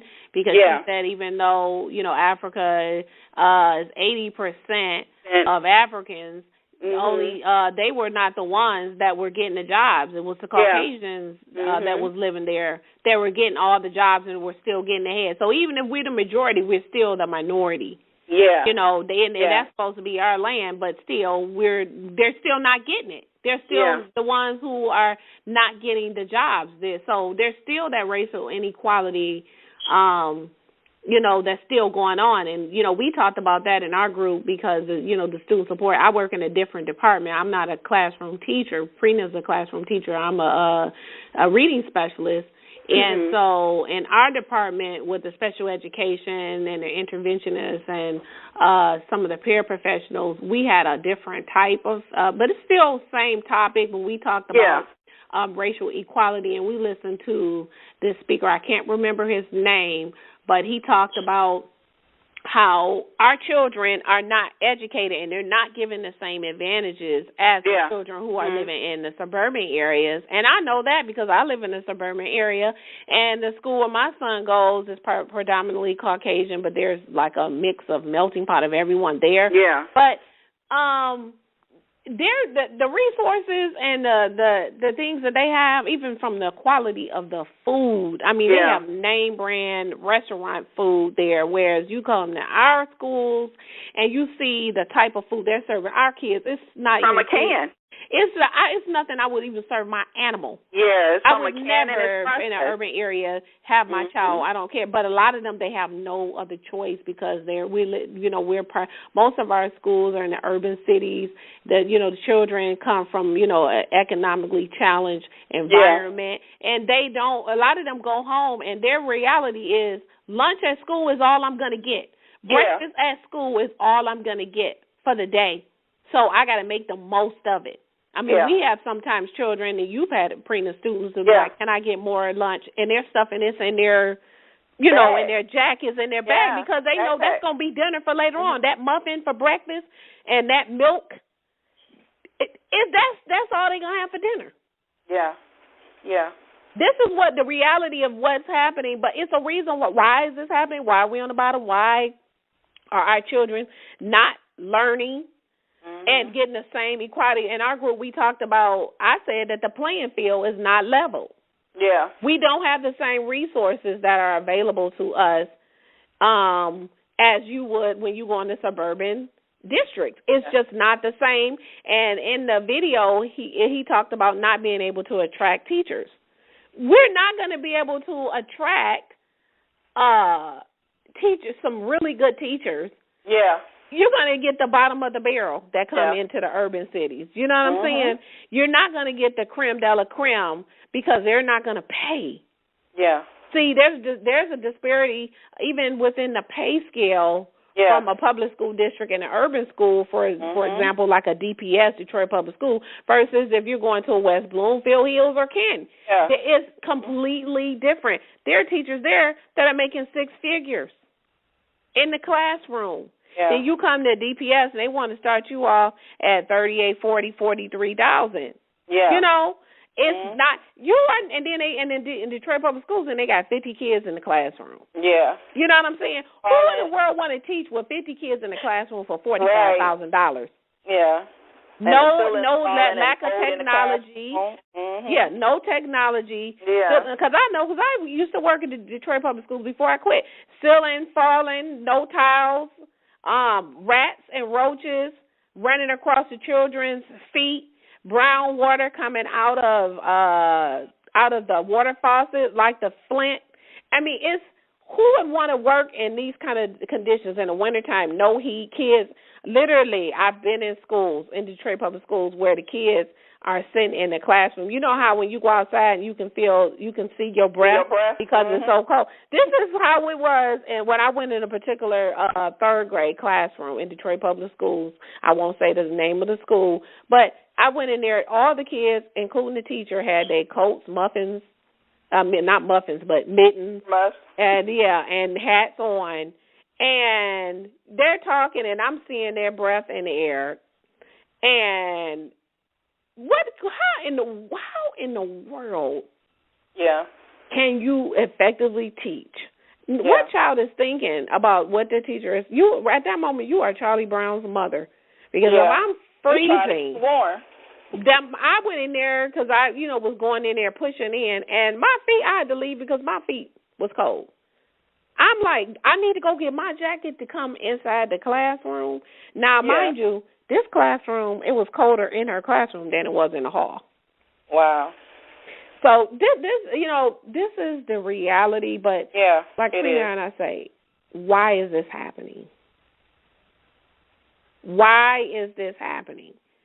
It's because of the curses of Deuteronomy 28. We will always be the people until Yeshua come back.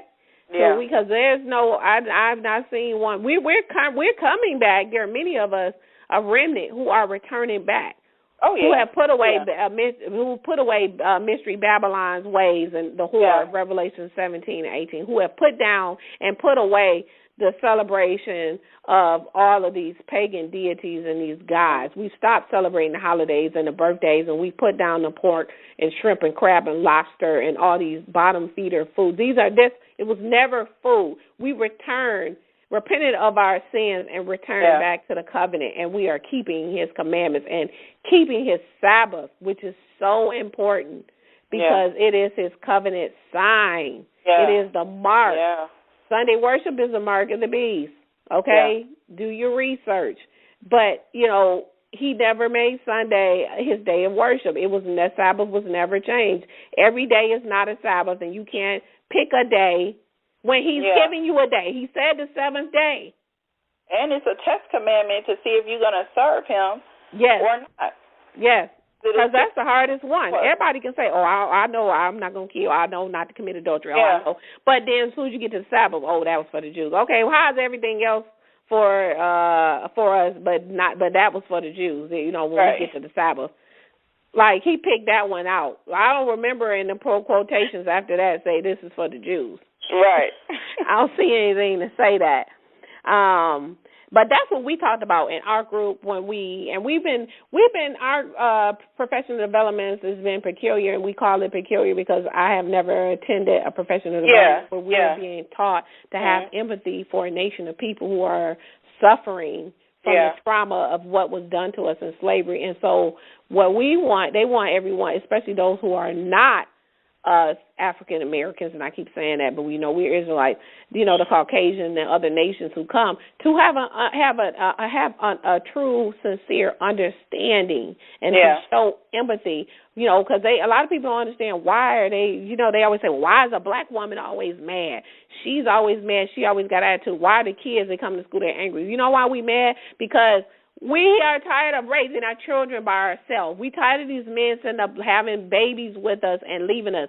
We tired of our men now deciding they want to be females. We're tired of having to carry families and being the head of the household when it was never his will for us to be it. The black woman has to deal with everything, but where did this come from?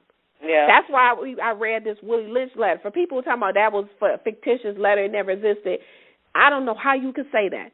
Yeah. Where did you get that? Who's your source for that? Yeah. Because everything that is written in that letter, it has come to full fruition. We seeing this happening right now. That's why the black woman is always angry, because we have to do everything ourselves. Because our black men are non-existent. They have left. They have left, and it says that's another part of the curses, that our house we be led with single-parent household, led by the women. The women and the children will be ruling. The children are in control now. Yeah. This is all part of it. There was crafty counsel. Psalms 83 talk about the crafty counsel that was taken to remove any remembrance of who we were as Israelites. And it lists in Psalms 83, go back and read it, all the nations that took part in our slavery and took part, and they made a covenant agreement. They were confederate with this, all to hide the truth of who we are. Yeah. That's the whole part of this agenda. And so now I want to kind of talk about this, I'm getting ready to call him Messy Jesse, okay? Jesse Williams, his that's his name, Messy Jesse. You know, was his speech inspiring, or is there a hidden agenda? You know, to it. We're going to listen to his speech. And for anyone who did not catch Jesse Williams, his speech that he did via the BET Awards recently, and we're going to talk about why there was so much emotionalism and excitement from the African-American community. And I also want to bring up the point that the brother said after, he was saying exactly what we were saying after listening to the speech. So we're going to listen to the speech, and then we'll come right back. Peace. Thank you, Deborah. Thank you, BET. Thank you, Nate Parker, Harry, and Debbie Allen for participating in that. Before we get into it, I just want to say, I brought my parents out tonight. I just want to thank them for being here, for teaching me to focus on comprehension over career, that they make sure I learn what the schools were afraid to teach us, and also to thank my amazing wife for changing my life. Now, this award This is not for me. This is for the real organizers all over the country, the activists, the civil rights attorneys, the struggling parents, the families, the teachers, the students that are realizing that a system built to divide and impoverish and destroy us cannot stand if we do. All right? It's kind of basic mathematics. The more we learn about who we are and how we got here, the more we will mobilize. Now, this is also in particular for the black women, in particular, who have spent their lifetimes dedicated to nurturing everyone before themselves. We can and will do better for you. Now, what we've been doing is looking at the data, and we know that police somehow manage to de-escalate, disarm, and not kill white people every day. So what's going to happen is we are going to have equal rights and justice in our own country, or we will restructure their function and ours.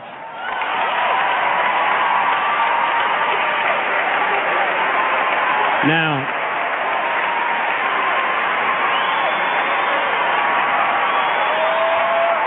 I got more, y'all. Yesterday would have been young Tamir Rice's 14th birthday. So I don't want to hear any more about how far we've come when paid public servants can pull a drive-by on a 12-year-old playing alone in a park in broad daylight, killing him on television, and then going home to make a sandwich. Tell Rakia Boyd how it's so much better to live in 2012 than it is to live in 1612 or 1712. Tell that to Eric Garner. Tell that to Sandra Bland. Tell that to Dorian Hunt. Now, the thing is, though, all of us in here getting money, that alone isn't going to stop this. All right? Now, dedicating our lives to getting money just to give it right back for someone's brand on our body, when we spent centuries praying with brands on our body, and now we pray to get paid for brands on our bodies. There has been no war that we have not fought and died on the front lines of. There has been no job we haven't done. There's no tax they haven't levied against us, and we've paid all of them. But freedom is somehow always conditional here. You're free, they keep telling us. But she would have been alive if she hadn't acted so free. Now, freedom is always coming in the hereafter. But you know what, though? The hereafter is a hustle. We want it now. And let's get a couple things straight. Just a little side note. The burden of the brutalized is not to comfort the bystander. That's not our job. All right, stop with all that. If you have a critique for the resistance, for our resistance, then you better have an established record of critique of our oppression. If you have no interest in equal rights for black people, then do not make suggestions to those who do. Sit down.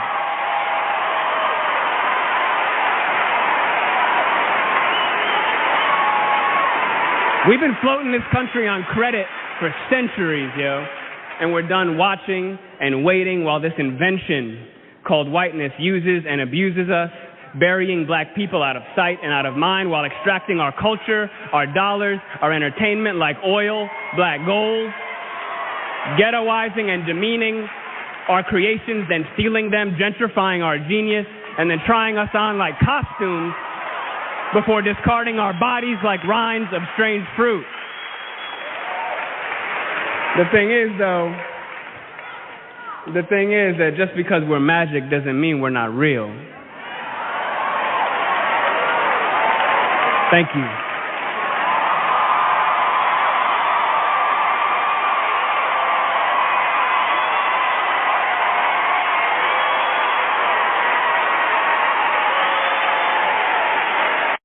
Okay, so we're back, Prina. Yes. Just listening to his speech, and that's why I'm calling him Messy Jesse. The elite give us the truth all the time. Yeah. Okay, they give us the truth all the time, but it's with an agenda. Okay, they put the truth out in our face all the time on television, subliminally, in movies and cartoons, and we just don't, because they know that we're too dumb and too ignorant to actually do some research or to look into anything, or they know we're just not going to believe it. Yeah. You know, they do it all the time. Mhm. And so when I listen to this speech and I watched it, you know, I get it.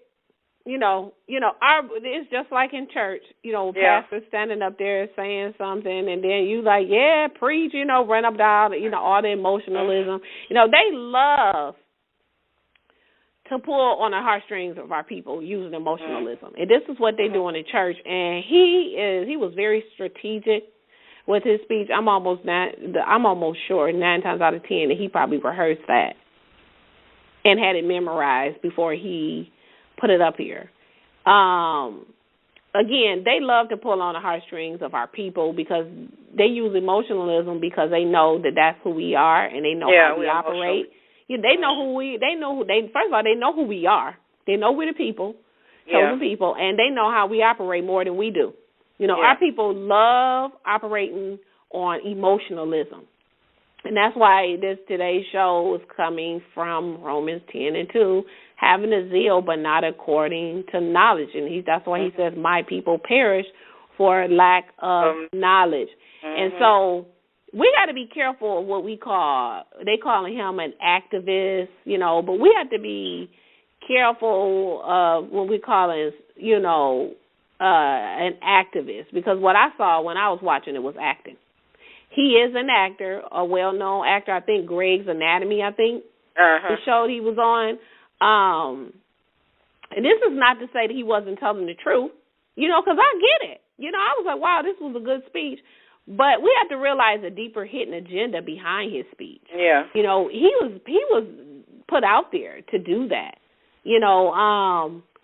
Reason being is because Farrakhan, just like the other coons that I always talk about, Al Sharpton, Jesse Jackson, they're not getting the job done anymore because people have lost hope and they don't believe Al Sharpton and Jesse Jackson anymore. Have you noticed that?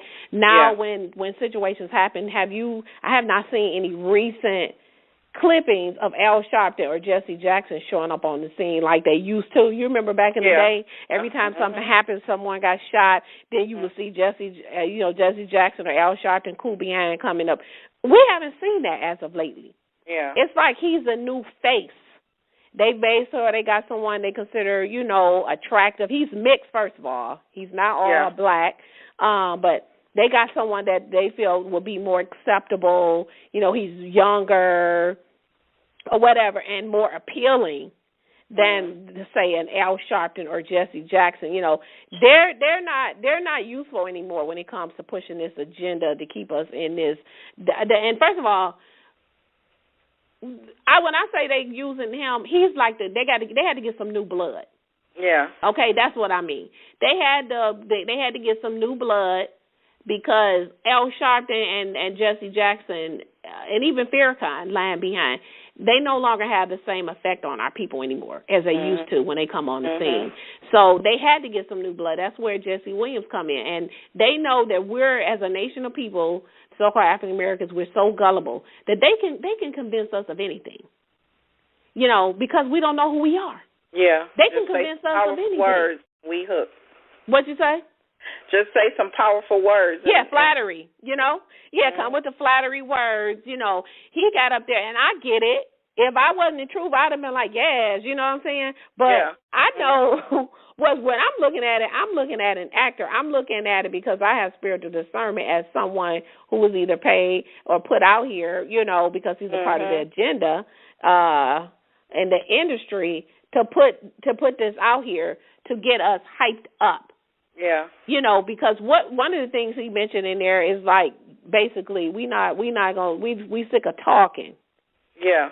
It's like he's sitting up there with his millions because he's rich. I haven't seen anything from him since then. It's like, get everybody in the hood and all the black people who got something to lose riled up and start a race war. And that's what our coworker was saying. Yes. Where do we go? She was saying that. No, it was the guy. Yeah. Remember the guy? Remember the other lady said it too. He said it first and then she piggybacked. Like basically, he's to get, he's riling them up but he's not giving no suggestions on how to go about. No, because he's not trying to give no suggestions because they want them, what they think us and our pea brains to just go out there armed up so they can get this martial law going. Mm-hmm. I mean, there's an agenda that's being pushed, but our people, like I said, they can pull on the heartstrings of our people because we're caught up in emotions. Yeah. And this is what happens when we're in the Sunday church.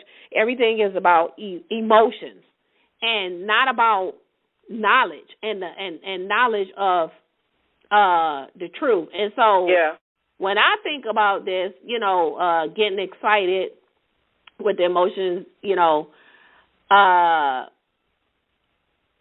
how important is emotions when it comes to the truth? Yeah. You know what I'm saying? How important is it? I say, are you excited about your faith, or is your excitement based on the knowledge of the Scripture? Are you full of enthusiasm? Were you enthusiastic about this? But does that enthusiasm end when it makes you uncomfortable because you have to now change and alter your life because it is contrary to the Scripture? So that's what I'm saying, is ignorant versus excitement. Yeah. Our people would rather remain ignorant and be excited and operate out of emotionalism and enthusiasm. But my question is, your excitement based on the truth and the knowledge of what the Scriptures really say? Yeah. No, I don't think that it is. When we think about enthusiasm and being excited, that's what we talk about, the whole thing with the zeal, because that's what it means to have a zeal, but not according to knowledge. Our zeal is our enthusiasm, our excitement, but our enthusiasm should be founded on the truth of the Scriptures. Yeah. And if you don't have a firm grounding, then your enthusiasm can be destructive. Yeah. It can be destructive because it's going to destroy a nation of people who were meant to. We were meant to be rulers. Yeah. We were meant to be on top. Look how far we have come. Like you said, your instructor said, y'all don't know who you are. Y'all don't even know who y'all are. Like, they shake their hands at us. Like, look at how far you have come. Look how far low you have come down as a nation of people. Just being enthusiastic, if it's not founded on the truth, then it's going to be destructive. Our people are excited and they have enthusiasm about lies. They're enthusiastic about lies. Yeah. They want falsehood. Excuse me.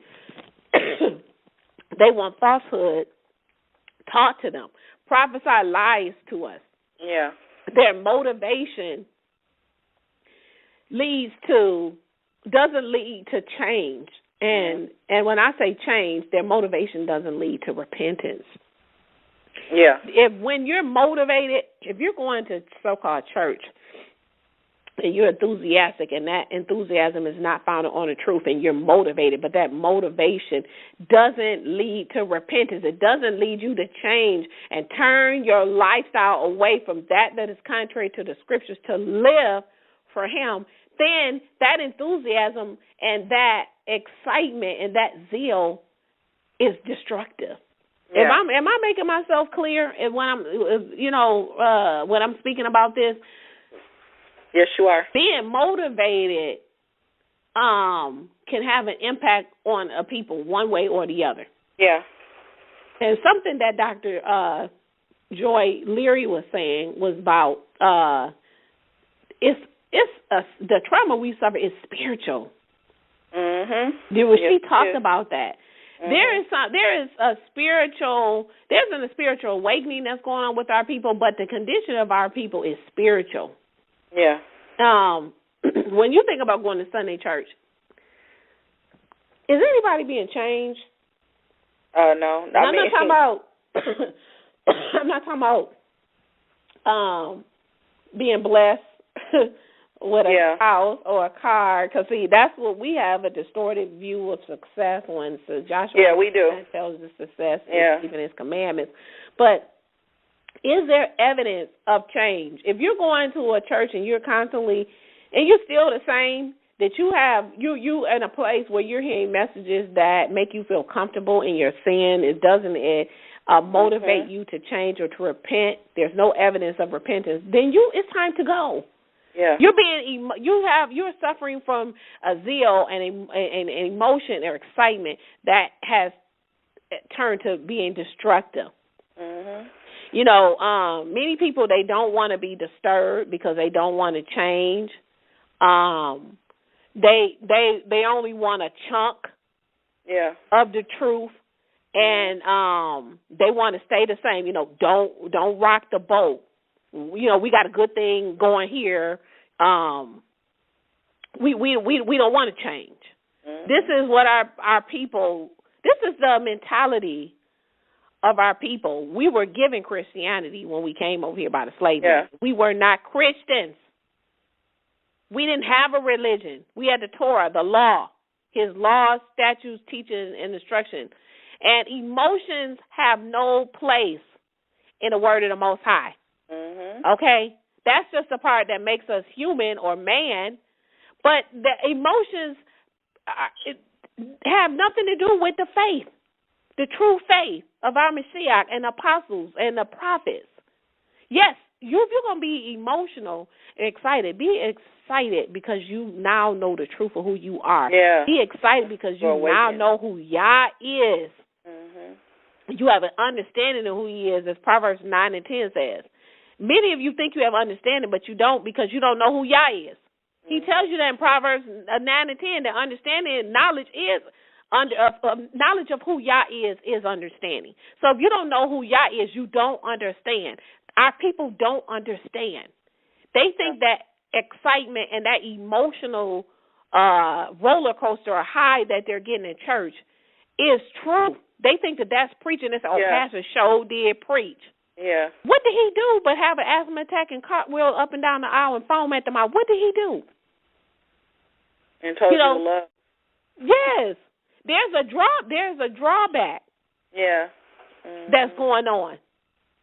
You know, they say they want knowledge, but if they have to lose the feeling of that emotion that makes them feel good, then that's when they reject it.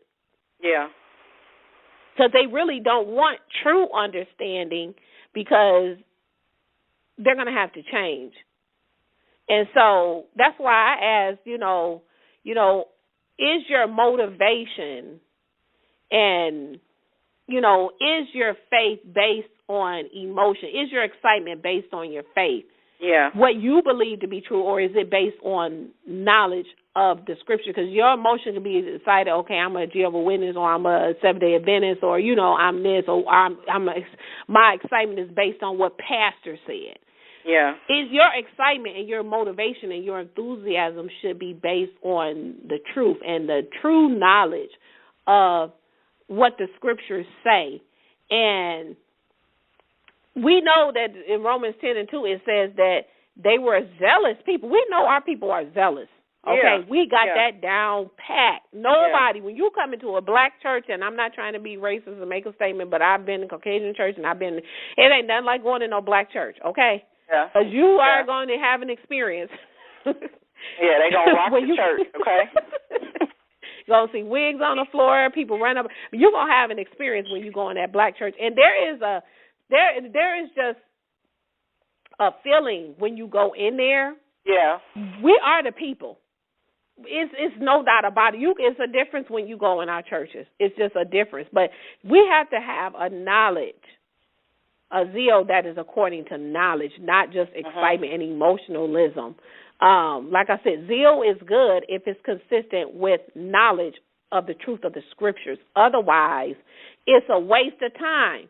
Yeah. And Galatians 4:18 says it is good to be zealous in a good thing always, but not only when I am present with you. So are you only as zealous and excited when pastor present? When your congregation or people who hold you up on the pedestal are there? What about when no one is around? You know, where does that go? Does your faith go out the window? 'Cause when people are not watching you? Because a lot of people, when they close their doors, they're somebody different than who they are when they're at church. I mean, Preena, how many times have you seen that people in church, they one way, and then when they get home, they completely different? That's true. Hold on 1 second. Okay, but so my whole thing was, again, your excitement must be based on the knowledge of the scriptures. It should not be based on your particular faith of what you believe to be true because you're in some religion, but it has to be based on the truth. And did you have anything you wanted to add as far as with this Jesse Williams speech? I mean, what kind of feelings did it evoke in you? What were your thoughts when you listened to it? Well, when I was listening to it, I because I'm in truth. Yeah. So I knew that he wasn't out to seek truth, you know, like to really help our people. Yeah, he was just there to get the crowd, because when you pan the view of how they were all pumped up and they were standing up out their seats clapping. Yes, and with the Black Lives Matter, we know the agenda behind that. You know, when you know truth, it rubs you the wrong. It rubs you the wrong way because you know that their true intentions is not to bring truth and not to find a real or put the real reason out why we are suffering this and why we are going through. You know, when you are an activist and you are trying to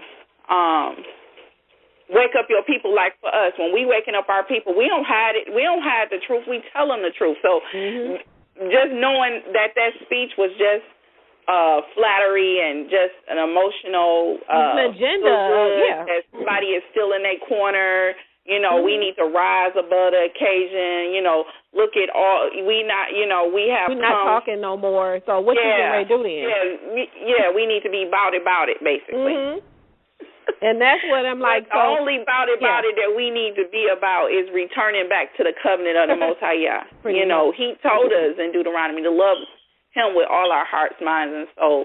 And by doing that, we're keeping His commandments. You know, and until we have, you know, people speaking the truth, but we know those leadership roles when they are from the government and they are paid actors and they're not going to do that. And we as the watchmen and we as the servants, we need to, as when we come in contact with people, since we know the truth, we need to continue to spread that truth to those people. And, you know, you're going to have people that's ready for it and you're going to have people that's not. The only thing you can do is be a witness to them, and hopefully that seed has planted and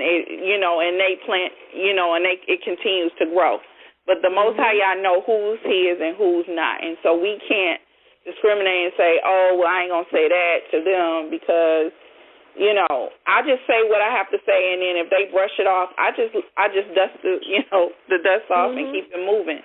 But his whole speech to me was just to hype up the crowd. It was basically, And it's not to say that he wasn't speaking the truth. He was, but to get everybody riled up to go out and start a race war, like we're not going to talk no more. Okay, what are they going to go do? Go and get locked up?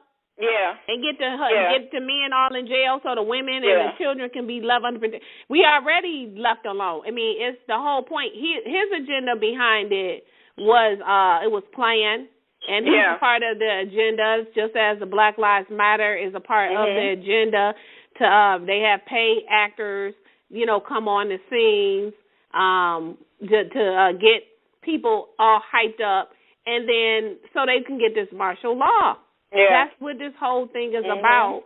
And they wanted to use somebody they felt that would be more appealing, more well-spoken, flattering, attractive. They get, get out here and get our people, again, pull on the heartstrings of our people because we're an emotional people. Let's get excited, just like that song say, but again, you have to remove emotions when it comes to this truth. You should be looking for nothing but just the cold, hard, unadulterated, pure truth of the word. You gotta obey. That's it. Yeah. Yah does not care about no emotionalism. And if you can't serve Yah unless it feel good, this walk is not gonna be for you. Because he says that you're gonna suffer much tribulation to enter into the kingdom. Mm-hmm. That we getting ready to be raptured up out of here. I don't know that did not come from the scriptures. No. Because he said that we were going to suffer. That's what the narrow road means. In the Hebrew, that's what narrow means. Mm-hmm. We're going to suffer to be afflicted. That's what it means. You're going to suffer. You're going to go through tribulation because it means tribulation. You're going through trials and tribulation. You're going to go through. That's what the narrow road is. Why? Because it's harder. It is harder to walk on the narrow road and walk on the high wire, barbed wire, and you got to walk on eggshells than it is that when you have an open road that has more space. How often when we're driving and we got 4 lanes going on the freeway, I can get to my destination faster. It's much easier. I don't have as much instruction in a way, but let it go down to one way on the freeway like it was on the lodge. And I got to try to get to work. I had to leave my house earlier because I could barely get to work on time. Why? Because it was harder. I had more stumbling blocks in my path and more hindrances to getting to my destination. It wasn't easy. It was much harder. Was I frustrated? Yes, but when I finally got to work, I'm like, phew. But nobody knew that I had to get up at 4 o'clock in the morning just to get to work at 8:30 because of the construction. Because the roads had narrowed down. This is what it means when he talks about that narrow road. Mm-hmm. The broad road is wide for a reason. Because that's the road where it feels good. There's no challenges. You can stay as you are, like they say in the church. Come as you are. You don't need to make no changes. Jesus don't pay it all. He nailed the law to the cross and all this. This is what you're going to get on that broad road. And it's the majority of the world and the foolish virgins are on that broad road, and they think that they're part of the bridal party, and they're not going to find it. And when they stand before him on Judgment Day, and when he tell you, I never knew you, depart from me. Yeah. Mm-hmm. They're going to be in for a rude awakening. Yeah. And I see it happening. Yeah. I see it happening. I can see the Mashiach standing there, and then, but I did this, and I cast a demon, and I was, and he's gonna say, depart from me, I never knew you, you who work the iniquity. I didn't know you. I didn't know you, and I know God. The question is, does he know you? Yeah. Does he know you? Right. You say you know him. Does he know you? Because that's the thing. He's going to be telling the majority, I never knew you. He's going to be telling the majority of the people. Yeah. Anything else that you would like to add? Because right now I don't see anyone has any questions or comments or want to chime in. But do you have anything else you want to add? The main thing, of it all is obedience, plain and simple. And the number one is studying to show yourself approved. You can't allow man to teach you anything. As we know, history has told many lies, and the word of Yah is truth. John 17 and 17. We know that Yah's word is truth, and so we need to stop looking for man to teach us who the Most High Yah is and how to serve through, him through man's words. We need to just return to the covenant. The first 5 books of the Bible tell you it's your teaching and instruction on how to love, how to worship, how to obey, how to serve, and how to work out your salvation with trembling and fear. It's stories over and over again of how Israel failed to do that. And this is why we are suffering the curses of Deuteronomy 28. It's no one else's reason. We ain't blaming the white man. We was disobedient. He's just a whipping tool. Yes. So He's just a whipping tool that the Most High is using to get your attention.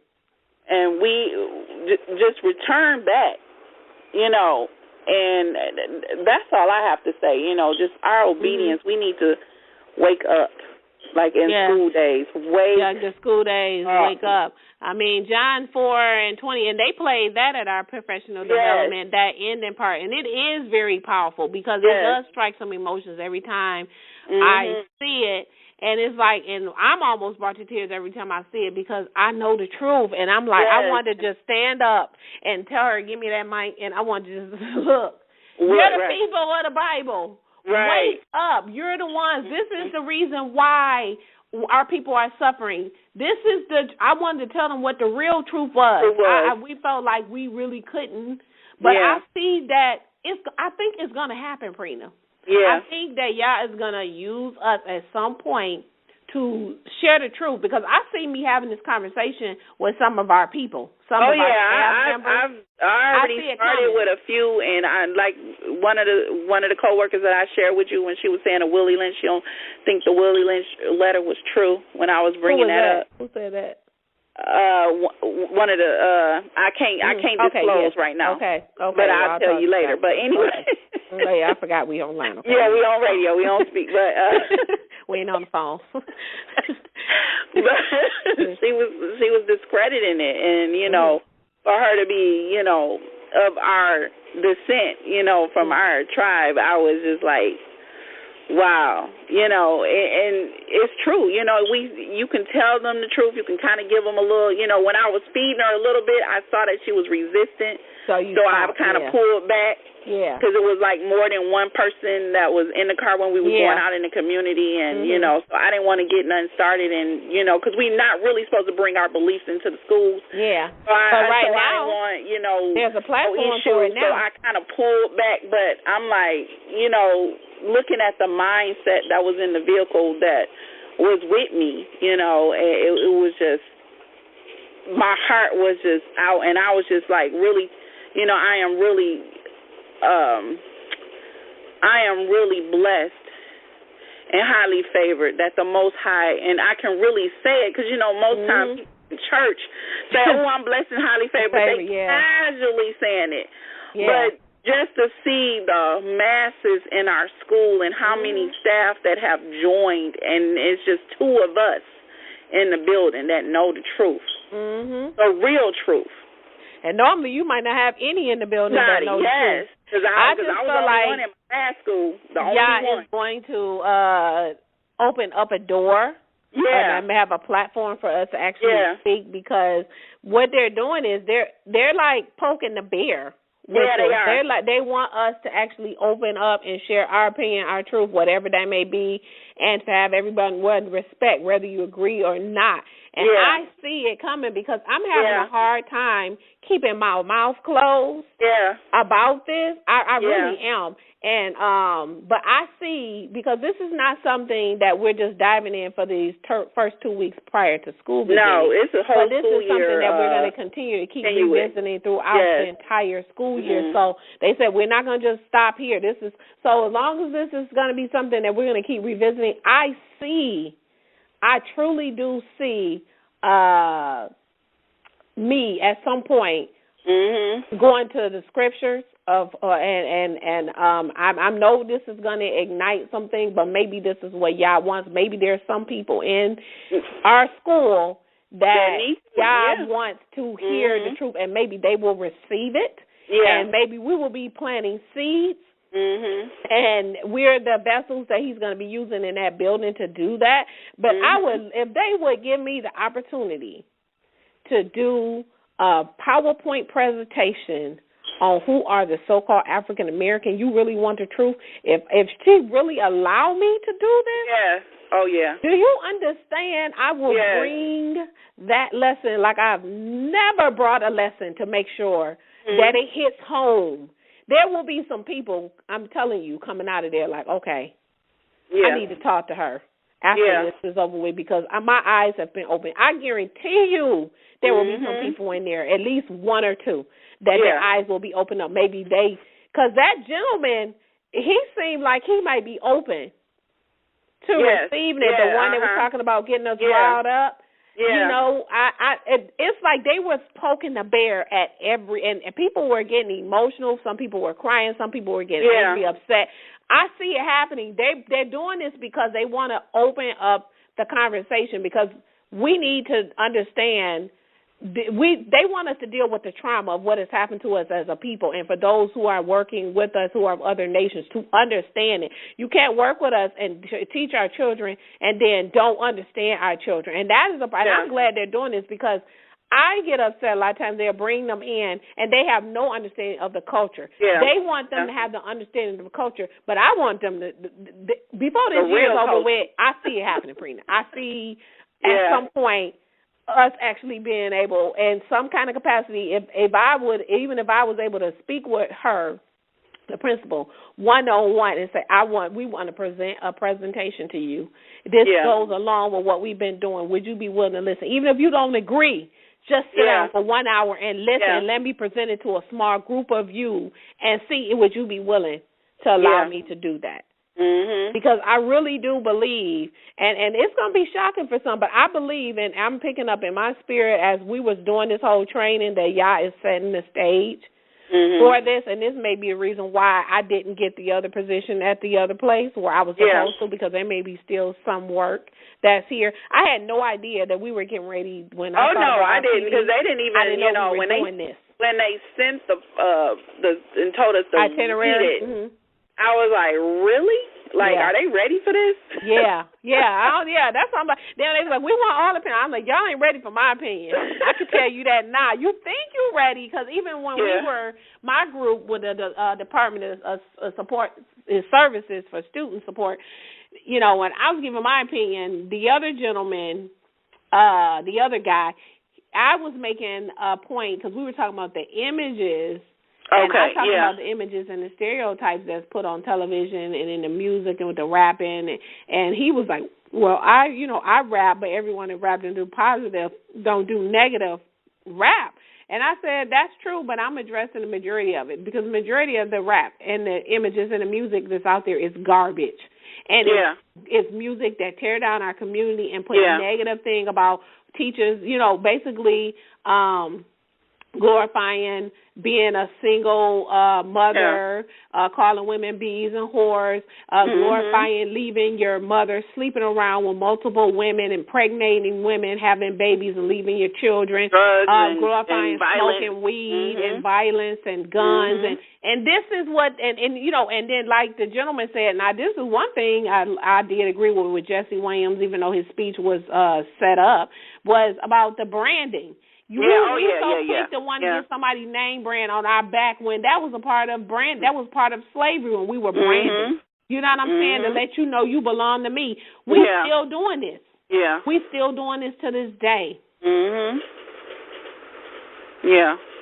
So I see this door opening up, and we will continue to keep you posted as we continue to go through our professional developments. Maybe next Sabbath we can continue with part 2 of sharing our experiences, because this is definitely, I'm excited about it, because it's giving us the opportunity where maybe I might be able to plant some seeds, because like I was telling you at the table, you cannot determine skin color who the nation of people are based on skin color. You can't tell what nation somebody is from based on skin color. You can't.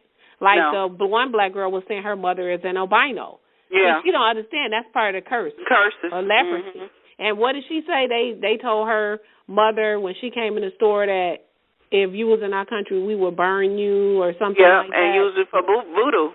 And use it for voodoo, because it was a curse to have, in the scriptures, it was a curse to have white skin. That's what people don't understand. But that's who our people are trying to be like, you know, right now. So today's, topic, I have enjoyed today's topic. It's been very enlightening, and we're hoping that we're opening up the conversation where you could possibly use this show to open up the door of who we are to maybe some family members and friends, but from a way where they might be able to relate because of who we are. So I'm going to have you lead us out with prayer. You have anything else you want to add, or? Just the same. Examine your heart and study to show yourself approved, and most importantly, be obedient to the Most High Yah, so that you know that you are constantly, reverencing Him and you're serving Him and not man, and knowing that that you're working out your salvation with trembling and fear. And just like in fear and trembling, just like we said last week, examine your faith, examine your walk, and how you're living your life, and make sure that it lines up, that the scriptures is the barometer that measures, right from wrong. Not what Pastor said, but don't allow your emotions and your excitement and your zeal be based on your feelings, but let it be based on the truth or knowledge of the truth of the scriptures and who Yah is, because many will be in the lake because their knowledge is based on zeal and excitement. Yeah. Let not your knowledge be based on zeal and excitement. Okay, so with that being said, he said Yah is the spirit, and those who worship Him must worship Him in spirit and truth. And I'm going to allow you to lead us out with a prayer, and this lesson will be available later on this evening via the Daughter of Yah channel on YouTube. We want to thank you for joining us on this set-apart day, this rainy, cloudy set-apart day. But oh, my goodness, it's storming really bad. And I heard you. I heard the rain on your end. I was like, wow, it's coming down hard because I heard it. Yeah. Oh, wow. Okay, I'm reading from 1 Chronicles 29, verse 10 through 13, and verse 18. And David blessed Yah before the eyes of all the congregation. And David said, blessed are you, O Yah, the power of Israel, our Father forever and ever. To you, O Yah, be the greatness and the power and the high esteem and the victory and the majesty. For all in the heavens and earth belongs to you, O Yah. Yours is the kingdom, and you lift up yourself to all as head. And the riches and honor come from before you, and you rule over all. And in your hand is power and might, and it is in your hand to make great and to give strength to all. And now our power, we are giving thanks to you and giving praise to your high esteemed name. O Yah, our power of Abraham, Isaac, and Israel, our fathers, keep this forever for the intent of the thoughts of the heart of your people, and prepare their heart toward you. In Yeshua's name, so be it. In Yeshua's name. So we want to thank you again for joining us. Yah willing, we will be back next Sabbath. I think next Sabbath we're going to talk about the tithes. We're going to deal with that because we have not dealt with that, and I think it's time to deal with the tithes. So those of you going to Sunday church and you think tithes is mandatory and it was money, you're going to learn something. Like Kevin Hart said, you're going to learn today, okay? So we're going to do that next Sabbath. So with that being said, we hope you enjoy the rest of your Sabbath. Shabbat shalom. Shabbat shalom.